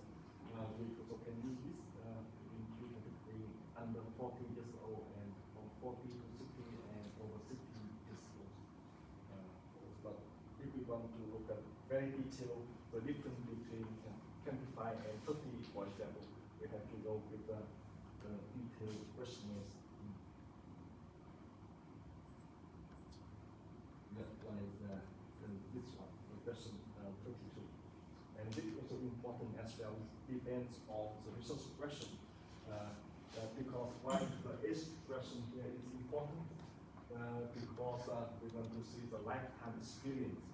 For example, if we know exactly someone here is maybe 60 years old or 50 years old, it means that they lived through the time of high inflation in 1970, for example.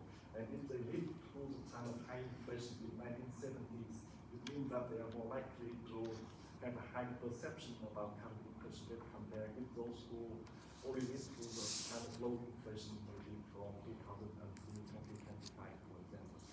So the lifetime experience also important factor on how people form expectation. And that's question we can study if we know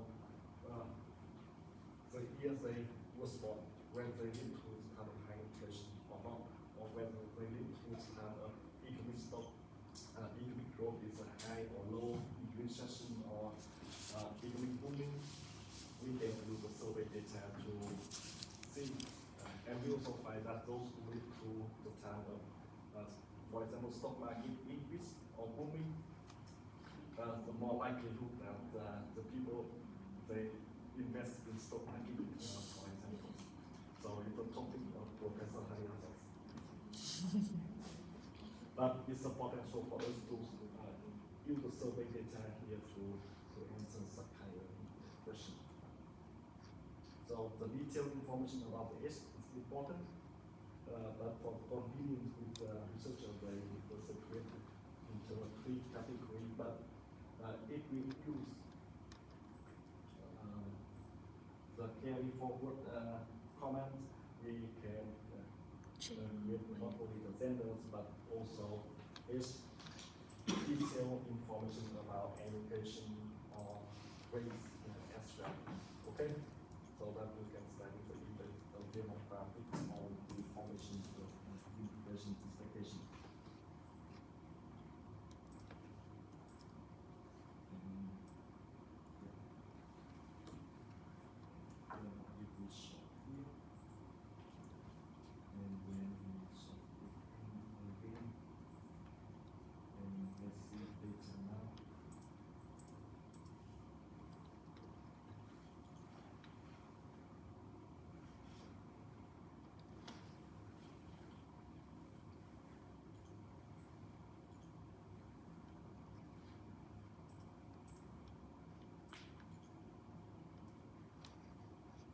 Yeah, for examples here, you can see that in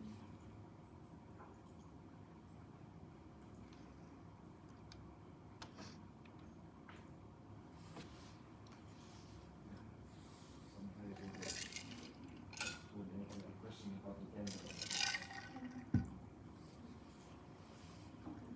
Em phải train, em phải tạo một cái dòng train wave bằng để thầy thêm một dòng train wave bằng để rồi mới sọc trên trước cái dòng sọc hay nên bằng train wave bằng.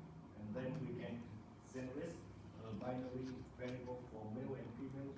Here already the binary 1 and 2, but we can create as a binary variable 1 and 0, and 1 is in that the variables were equal to male. This one, and then you can replace some information about the gender that at the missing variables because some people they include to answer their genders, whether male or female. And actually it's quite a lot, about nearly 10%, not 10%, but about 12,000 or 13,000 people they give you to answer the question about genders, whether male or female. In the US data.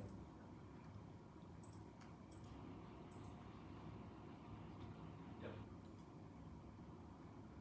And one more thing, yeah, we also can summary the set male here into data set, and we find that about 50% of the sample is female, male, and 49% is female in the sample, so we're very close with the population that we have male and have female. So it's close, so that's why we call it the very big sample of the population. And if we look at the distribution based on income and education, it's also quite close with the actual population distribution about these demographic characteristics. So everyone is agreeing that the New York survey data is a representative survey of the US population. And it also closely to conduct a representative survey of the population as well.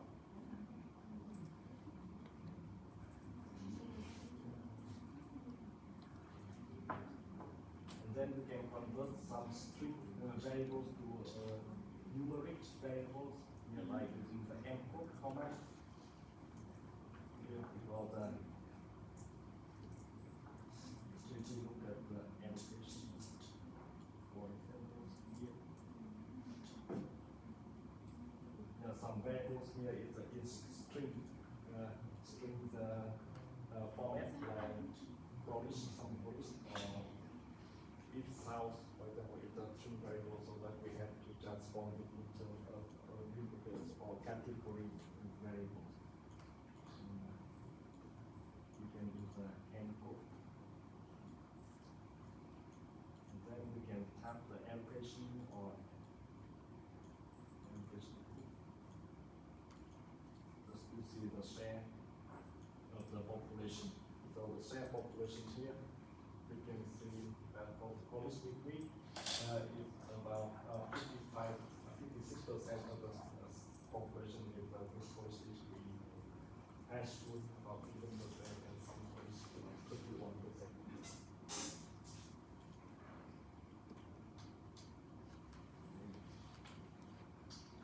Okay, so now we can go to the key measurement of inflation expectation. So here we have measurement of expectation at the point forecast and the density forecast. And for the point forecast, here we have a Q8V2 part 2. So what does it mean? So yes, like this one.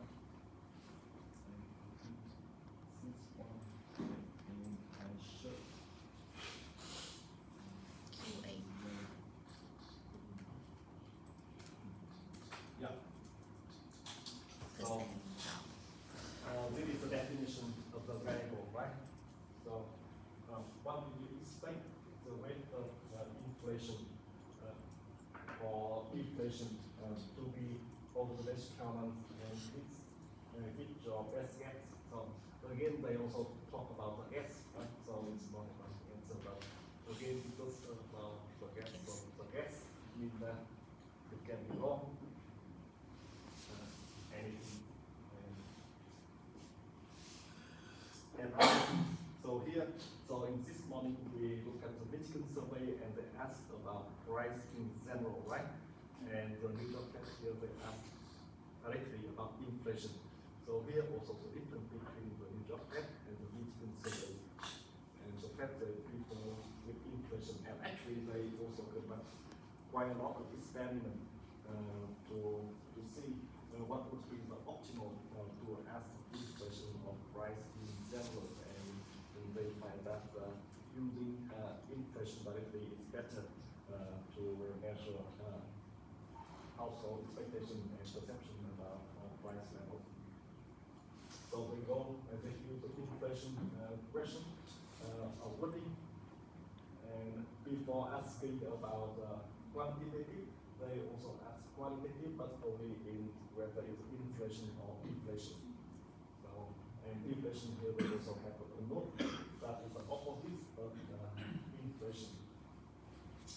Yeah, and we just provide the number here, like quantitative, and we call that the point forecast because we have only one time to provide the answers.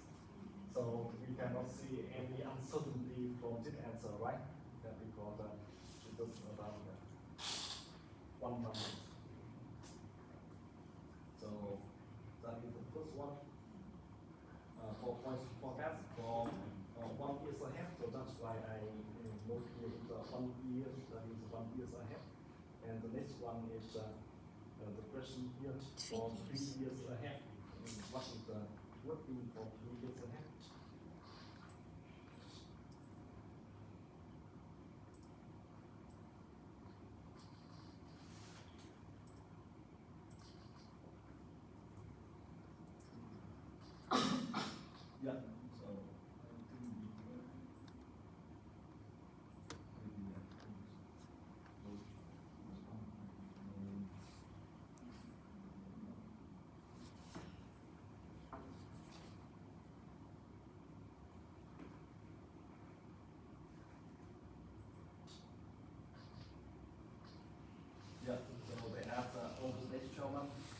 varies from months, year, and plus 24 months from survey date, and from years 36 months from the survey date. I expect the rate of inflation on inflation to be percentage points, so it implies that 3 years ahead. And in this survey, they just add up to 3 years ahead. Compared to the Michigan survey, you know that you can ask for 5 years or 10 years ahead, but for the New York Fed survey, they just add up to 3 years ahead.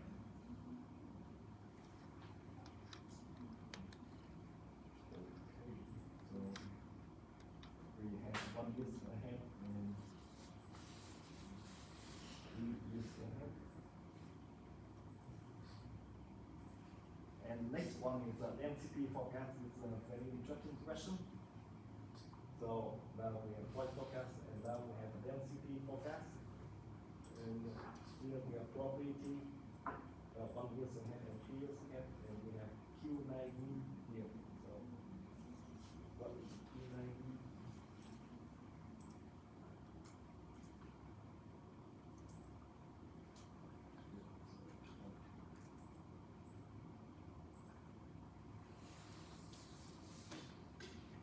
Yeah, so the Q9 here is with the explanation here how they get rid of Q9, but before that they have one question like this one. So now let's see this question. Yeah. Now we would like to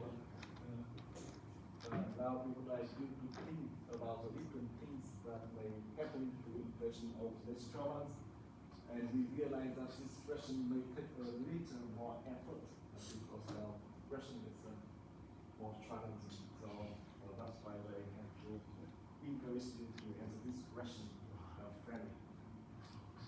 Otherwise, people just block it because they have options that I don't know, and they just click continue, right? But yeah, based on these sentences, they motivate you to continue to answer this question. And now, this is the format of the NCP forecast. They have 10 wins in total.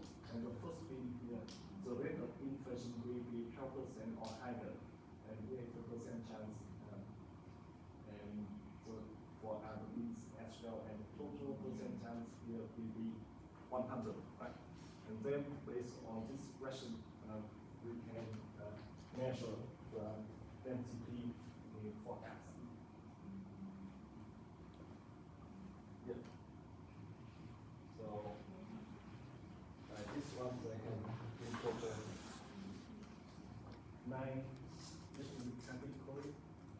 I think 10 different 10 different categories, right? And then the sum here if we can the platform or the online platform that we automatically calculate the sum of the percentage of different things here, and it makes sure that the sum here will be 100. Okay?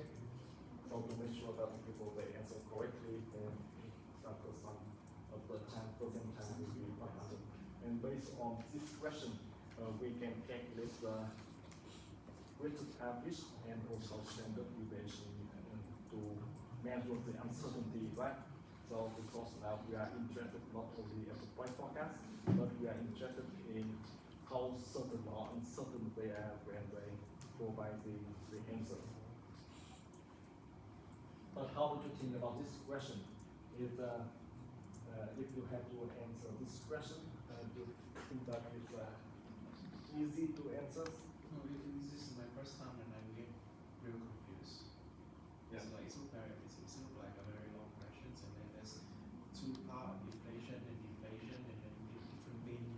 This is really the first time that I participate in this question. Even I myself will feel quite a little bit overwhelmed.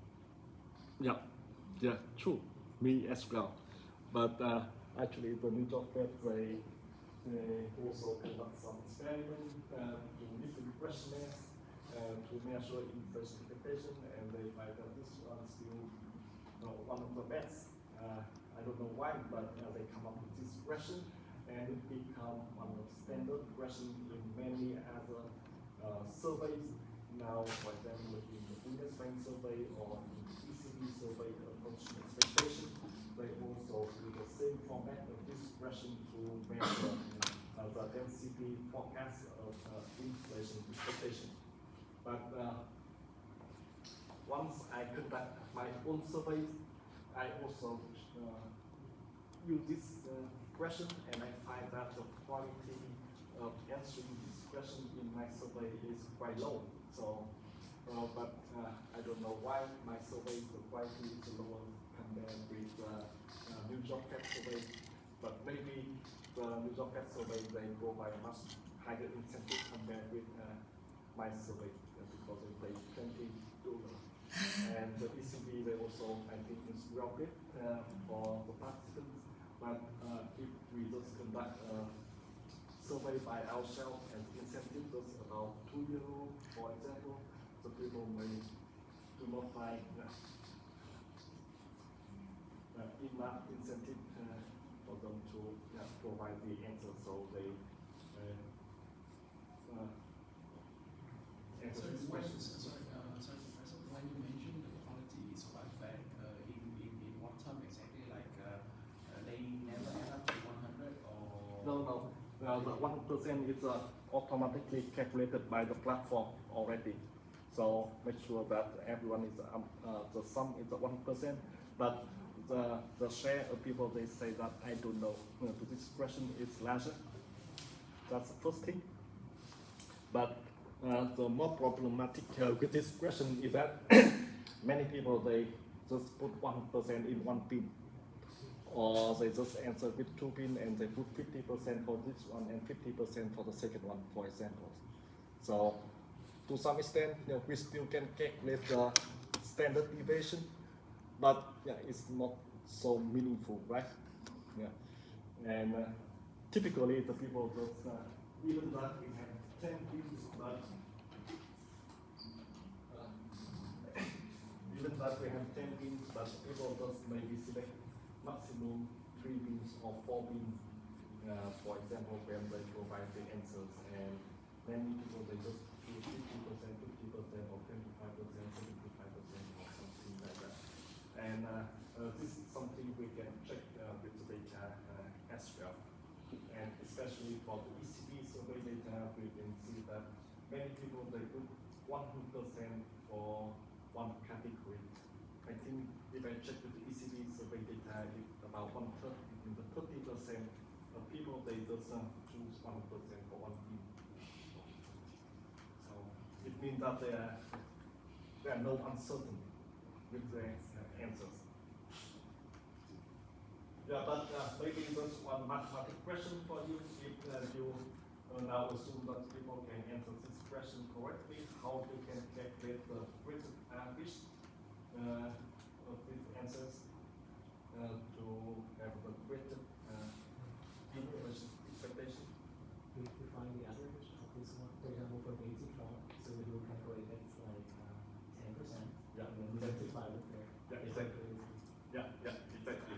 So for example, from the beat from 8 to 12, we can take the midpoint, and that is a 10%, and 8 to 4, we take the midpoint here at the 6, and then we go to 6% here, and we multiply with the percentage here, right?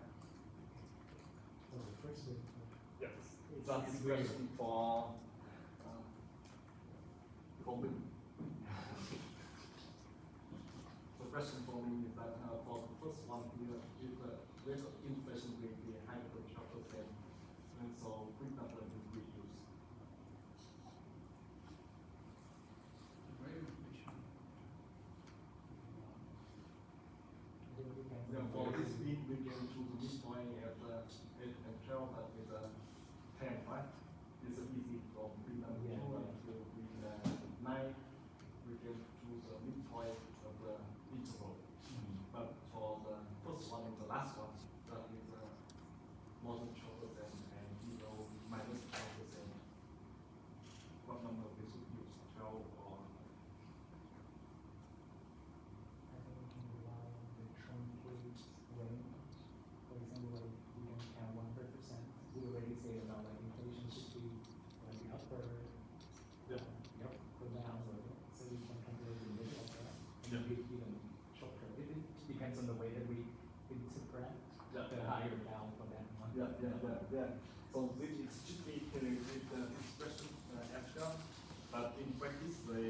they use some upper bound and lower bound for this one.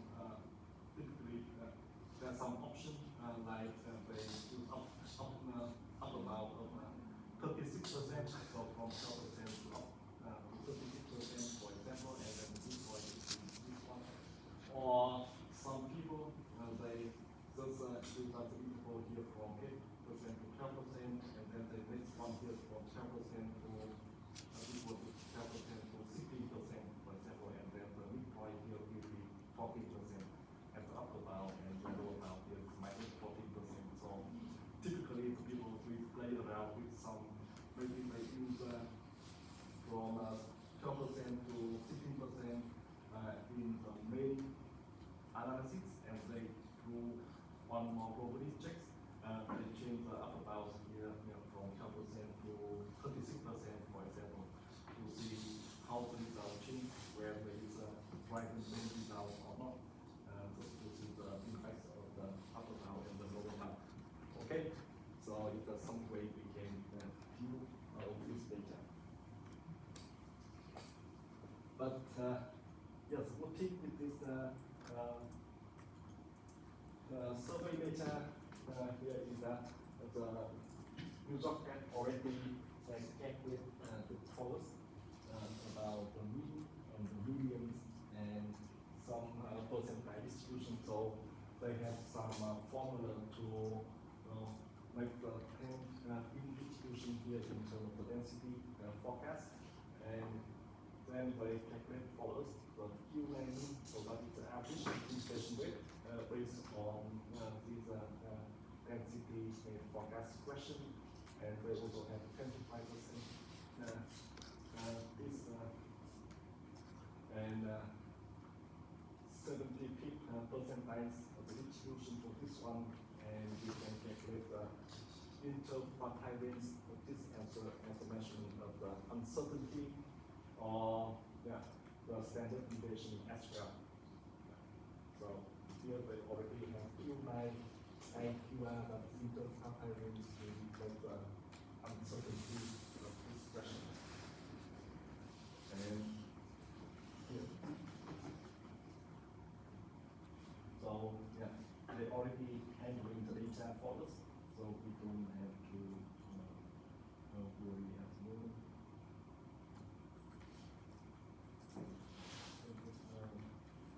Density forecast first for 1 year and 2 years ahead. And now we can do the first thing, the summary statistics for all the variables here. And what we can see here, right? The fit is we get the same result here, right? So here we use the Y forecast for 1 year ahead and 2 years ahead. We can see that the minimum here is minus 100%. What is minus 100%? So the minimum is inflation can be reduced by 1%, and the maximum here for 1 year ahead is 11,000%, and someone here they do 5 million percent, right? So people say that you want to get mathematics, they don't understand the percentage, or they just put randomly some numbers in. And then you can see that if we do not handling with the outliers here, it has full impact on the mean, right? And also standard deviation as well.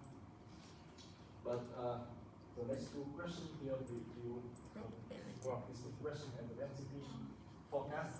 They already truncate at the upper bound and the lower bound by 26.3%, and I said that it is some standard in the digital for the survey scope. They find that is here is the reference number from 36 to 36, and in this case the mean is just about 4.5% and 3.7%. And now we want to see the consistency between the Y forecast and the density forecast. We also into truncate data also from the same truncation here, right? So that we can see whether the measurement of point forecast and the density forecast is consistent with each other. So here we generate the new variable for point forecast. Here we go with truncate, and we exclude those who, if the absolute values is larger than 36.3% for 1 year ahead and 3 years ahead. This one, and now we do the summary. Let's speak again. Yeah. And here we can see that it's now the data become more comparable. For 1 year ahead here, it's on average about 5%, and if we use density forecast, it's about 4.5%. And for 3 years ahead, it's point forecast is 3.9, and here is about 3.7. So it's quite consistent between point forecast and the density forecast. But the standard deviation for the point forecast is larger than for the density forecast, and it also makes sense because in the density forecast we already need the people some hint, right, about the different baskets, different bins interval already, so people can select in different bins, but without any guidance for the level of expectation, right? For the point forecast here, you can see that with the data is more expert compared with the case we provide some hints, some guidelines about different interval.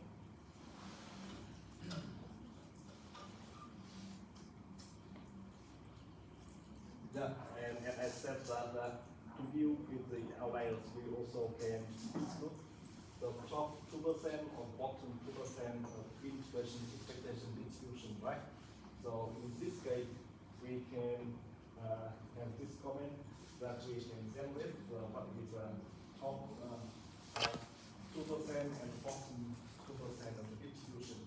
But we also condition on the time dimension as well to make sure that here we exclude the top 2%, but among those who participated the survey on the same way or the same time, because that's why we just exclude the top 2% inflation during the time of high inflation, for example, or the bottom 2% only focus on the year with very low inflation rate, right?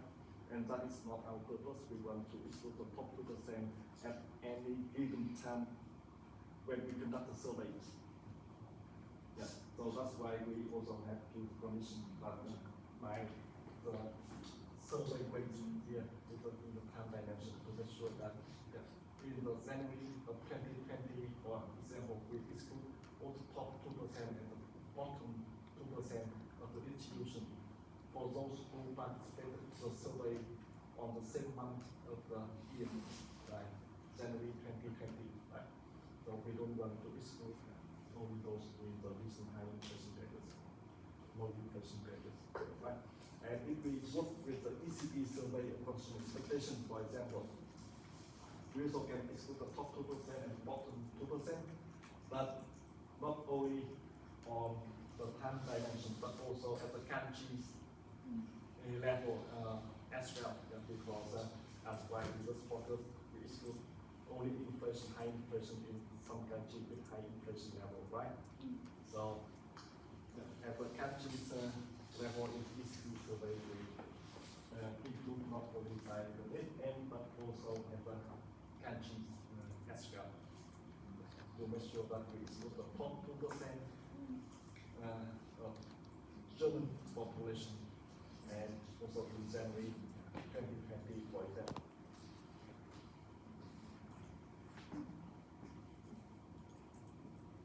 Yeah, so we can short it in, and then we can apply some physics here, and we can do the summary. data here, again.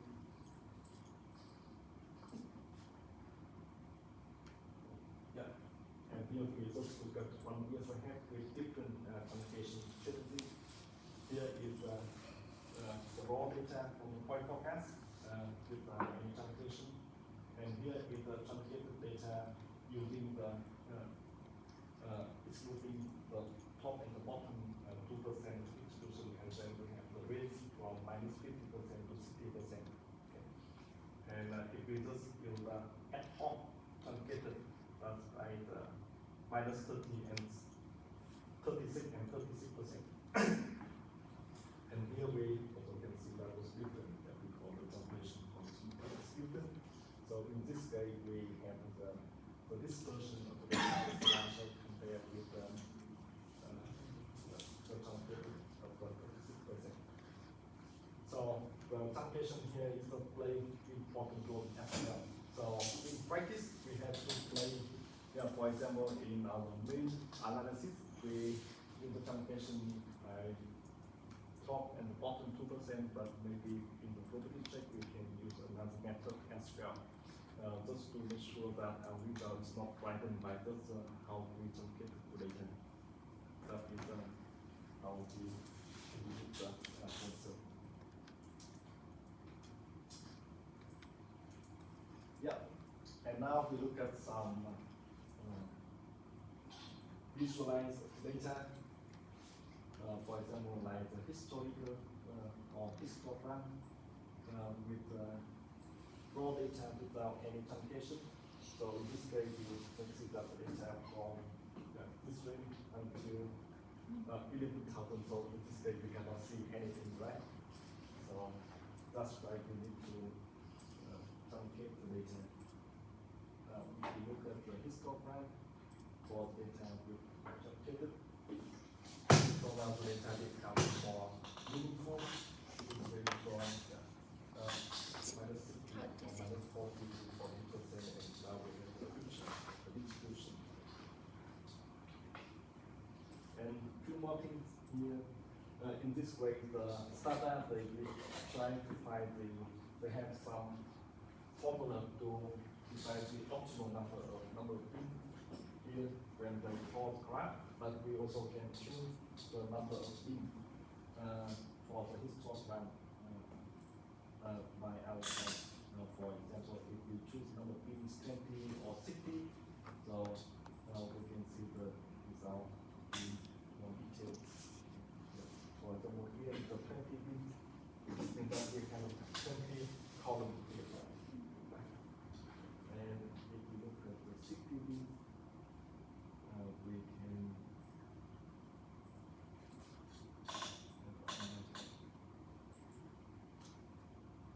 so now we have more details about distribution for the information.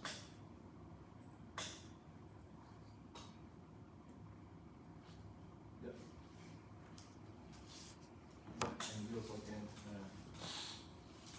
do other comment as well in terms of percentage point, the percent of the giveaway answer in different levels. But just for more information.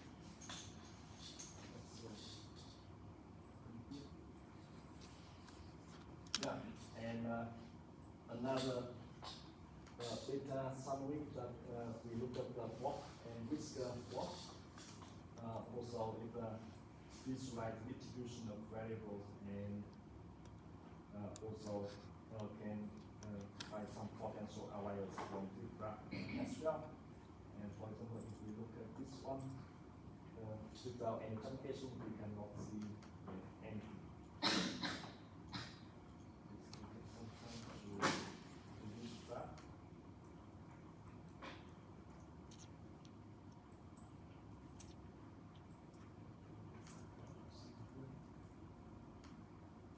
Yeah, so we cannot see anything with outlier.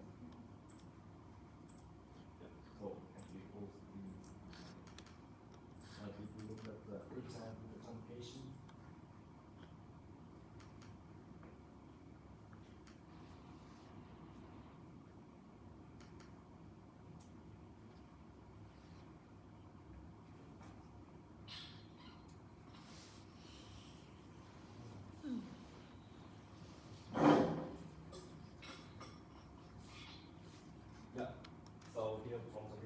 minus 40 to 40. And now later, I think it's equal to interpret. And the first line here is the median. And here is the 25th, or the first quartile, and here is the third quartile, and the difference between the first quartile and the third quartile is the interquartile range, and so it also, so this range reflects the uncertainty of the dispersion among the population. And the whisker here is from the first quartile, the third quartile here plus with 1.5 times with the interquartile range here we have the first whisker and the lower bound here. So those values outside of this whisker we also can consider that is the outliers in just some aspect of outlier. But this is just mentioned as the outliers. But we still can see some data from that. And now, if we look at the block and whisker block, but not only for the population, but across different demographics, on the same graph here, we can see more meaningful pictures, like over the education group. Yeah, like this one.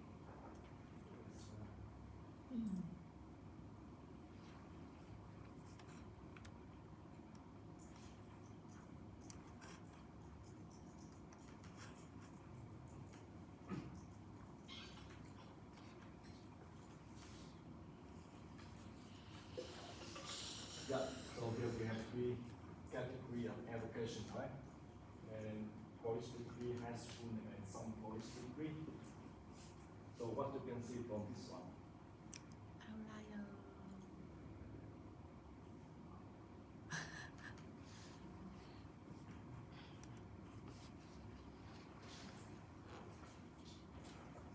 The median of education expectation from college degree and compare with high school and some college degree, we can maybe just look at high school and some college degree is quite similar from each other.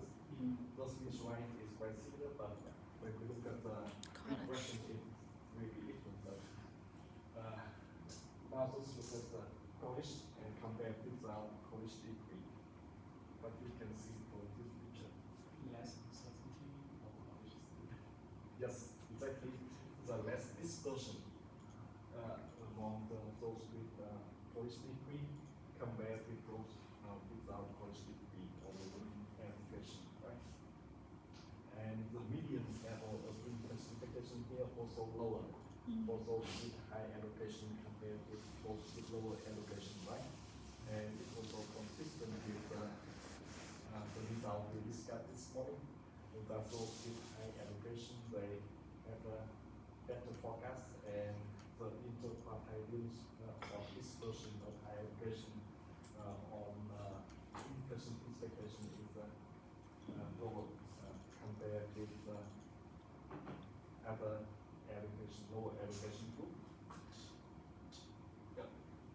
And the same thing now if we look at for the gender effect, like male and female.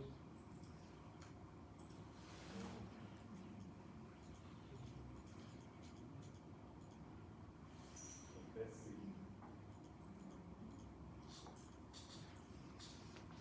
So you expect them to be small, right? Yeah, exactly. You expect correctly. Here is one is a male, right? And for number for male and 0 is for female. And again, you can see that the median point here is lower compared with the female.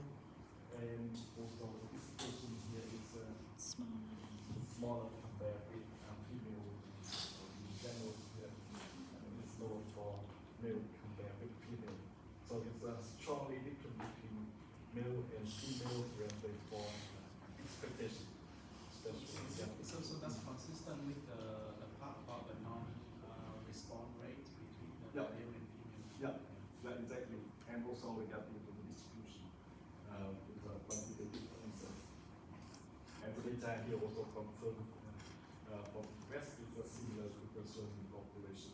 So this morning we discovered this morning, right, or just before this one, we have got the German population. It's consistent. And actually, it's, if we look at the ECB survey across expectation tomorrow, you also can see that it's a similar picture across all the different countries as well. And still the same intuition why we have this result. And maybe one last thing before we move to the big question, we look at the Tamil effect that Lynn mentioned. We also can have one category regarding to the Tamil. How many times they participated in the survey, whether first time or the second time or 10. yeah. Tamil. 10 time.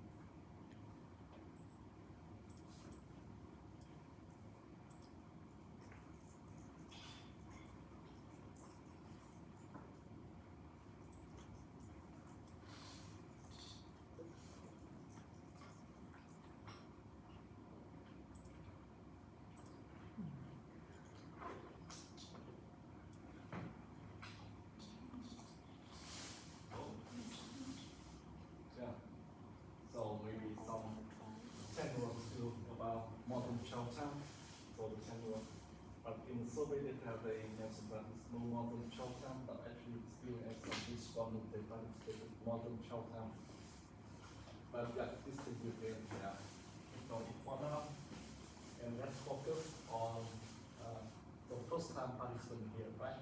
So when Tamil one, it means that here is the first time participant. And here is the second time participant. And the third time, fourth time, fifth time. And here you can see that for the first time participant, this person is much larger than for the second time, right? And for the third time, second and third time is quite similar, and the range here, if we look at the range not only from the interquartile range but also from the higher range here, it reduces significantly from the first time to the second time, and for the third or fourth time, and then it's quite consistent. So after the sixth time, right, or the fifth time, it's almost no different. It's second time or eighth time, because at that time they already converse to some belief already. So the learning effect is no, it doesn't happen after the sixth time they participate or the fifth time they participate in the survey, right? But it's the main change here from the first time to the second time, and maybe something from the second time to the third time. But from the fourth time until fifth time or the sixth time, it's the learning effect is doesn't happen anymore. But this is very interesting point, and in the literature also has some paper they discuss about the learning effect and about the impact of how many times they participate in the survey, on how the people answer in the survey. Because point here is that we want to measure average how people they think about inflation, but in the subsample of the survey they include those who participate in the first time and those who participate in the second time or the third time. It means that different people they already have different knowledge about the survey and the questioning. So it also disadvantages of the panel, but on the other hand, the advantage of panel dimension is that we can study about how people they update belief over time as well. So we have to accept some disadvantages of the learning effect, but in other hand we learn more about how people they update their belief over time. So that is check off here. But the people, when we compare the cost and the benefits still rather than the cost of some learning effect for this one. You mean learning effect, like for example, after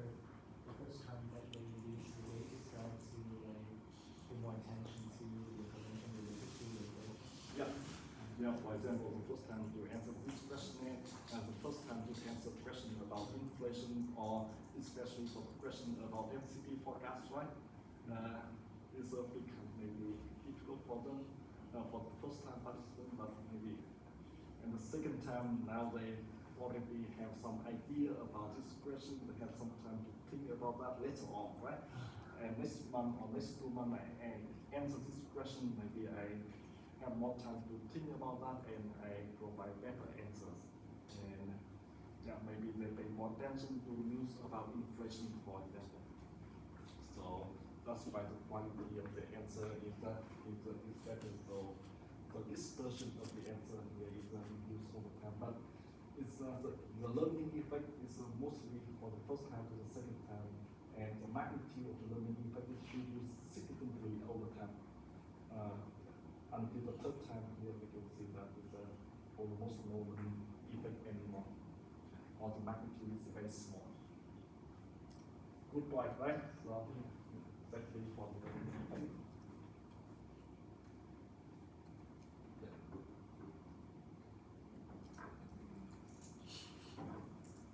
Yeah, and then we can simply the key results so far, and then we can do some regression analysis. For example, regression or regression with panel data and regression with categorical variables. Like here, if we want to work with panel data, we have to declare the panel data sets, like the shop, the ID, and the date, and then we comment if we set to declare the times the panel dimension, and just drop some duplicated variables. This one, and then this one, and here we can see that there are some duplicate variables over the months, so it's impossible to do so. And then we have to drop some duplicate variables. And now we can set the panel dimension of the data sets. And now we have data here, which says that the panel variable is based on the ID, and the time variables is the survey weight. Okay? And it's from this one. Now until the March. So a few days ago, last month, I checked it until February, but now it's until March 2025. And time is the monthly data.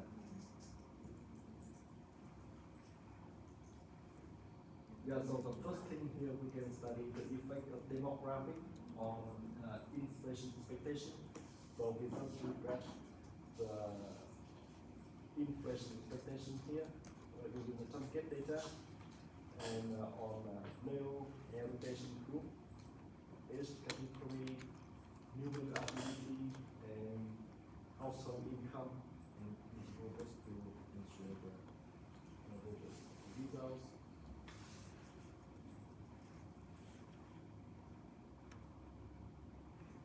And now we can quantify the magnitude effect, right? For example, here we have the samples of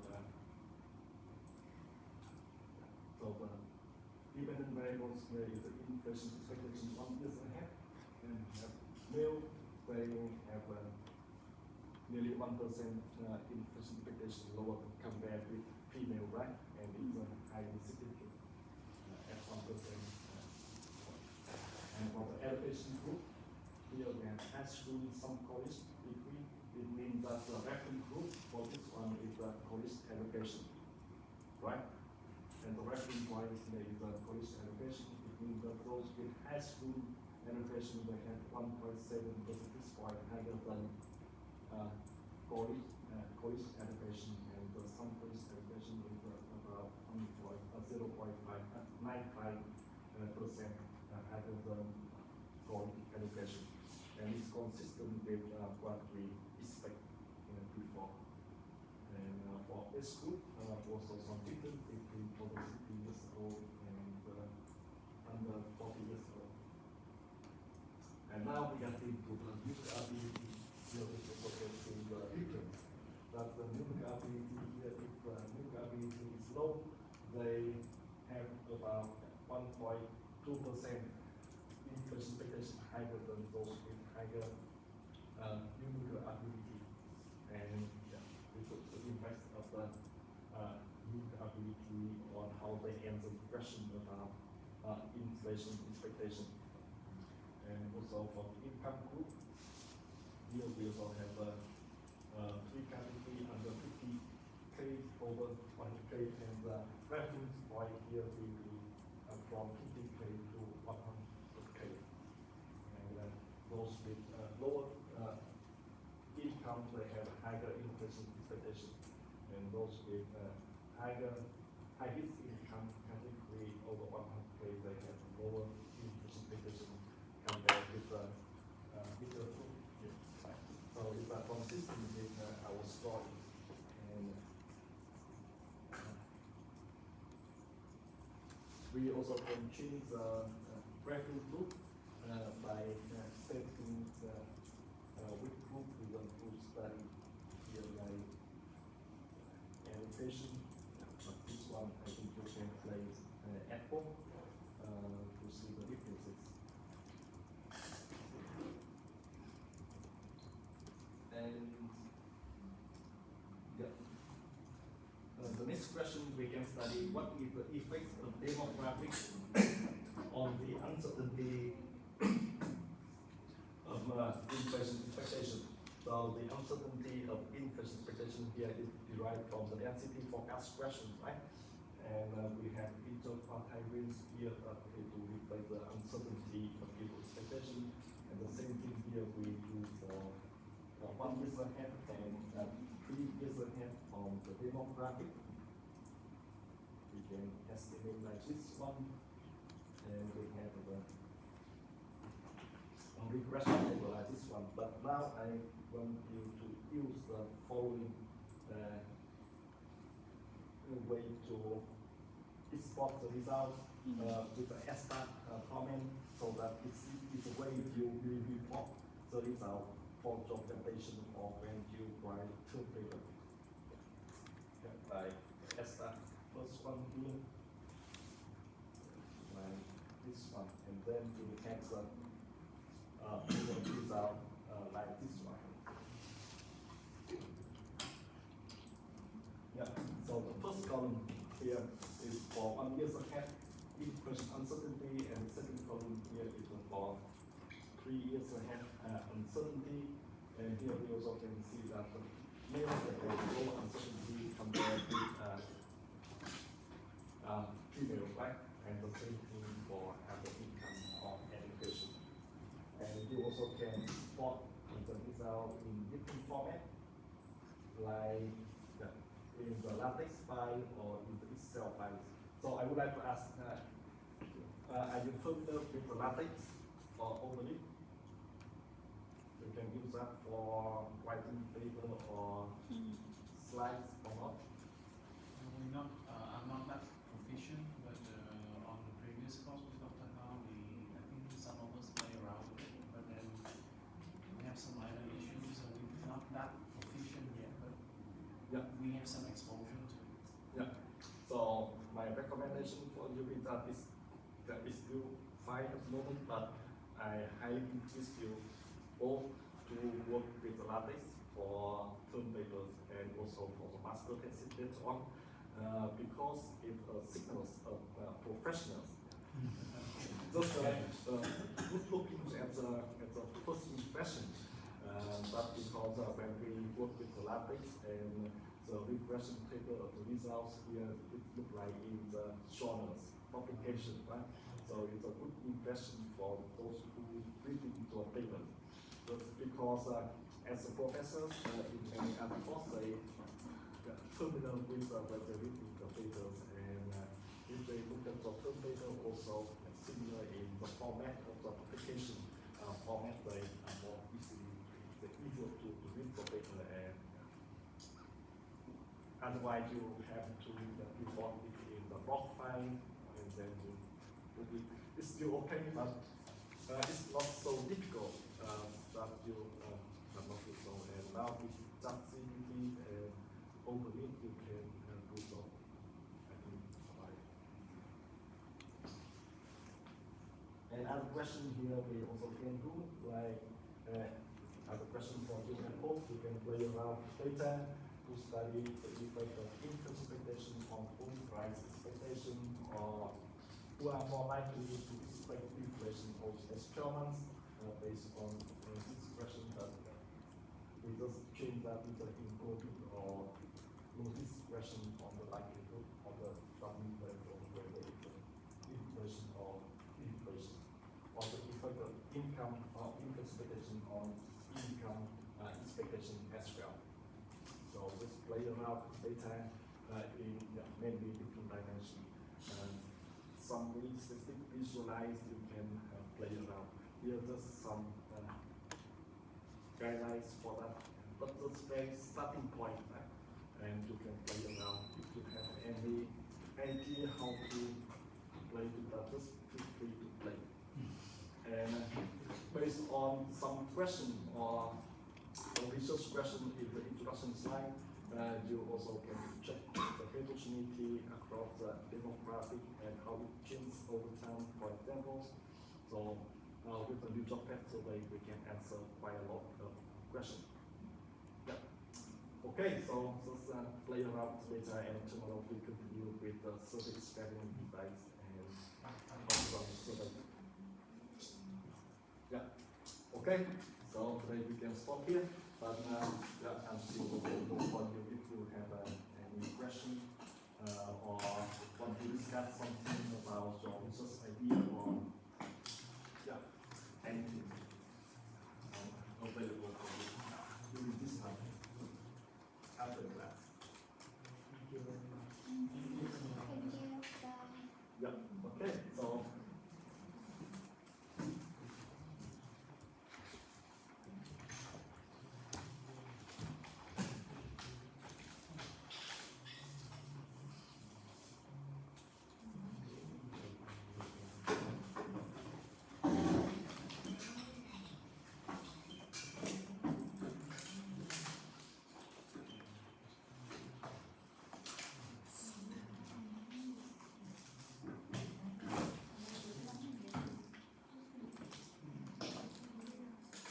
So the new job test survey is a well-known survey data set, and many people they already work on this data set.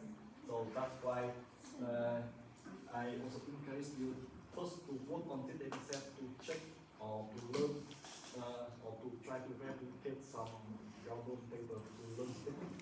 But then it's also very nice to work on the ECT survey approach expectation. Why? Because it's a new survey data set and not so many people they work on this data set at the moment, so you have time to contribute to the literature. So that's one more incentive for you.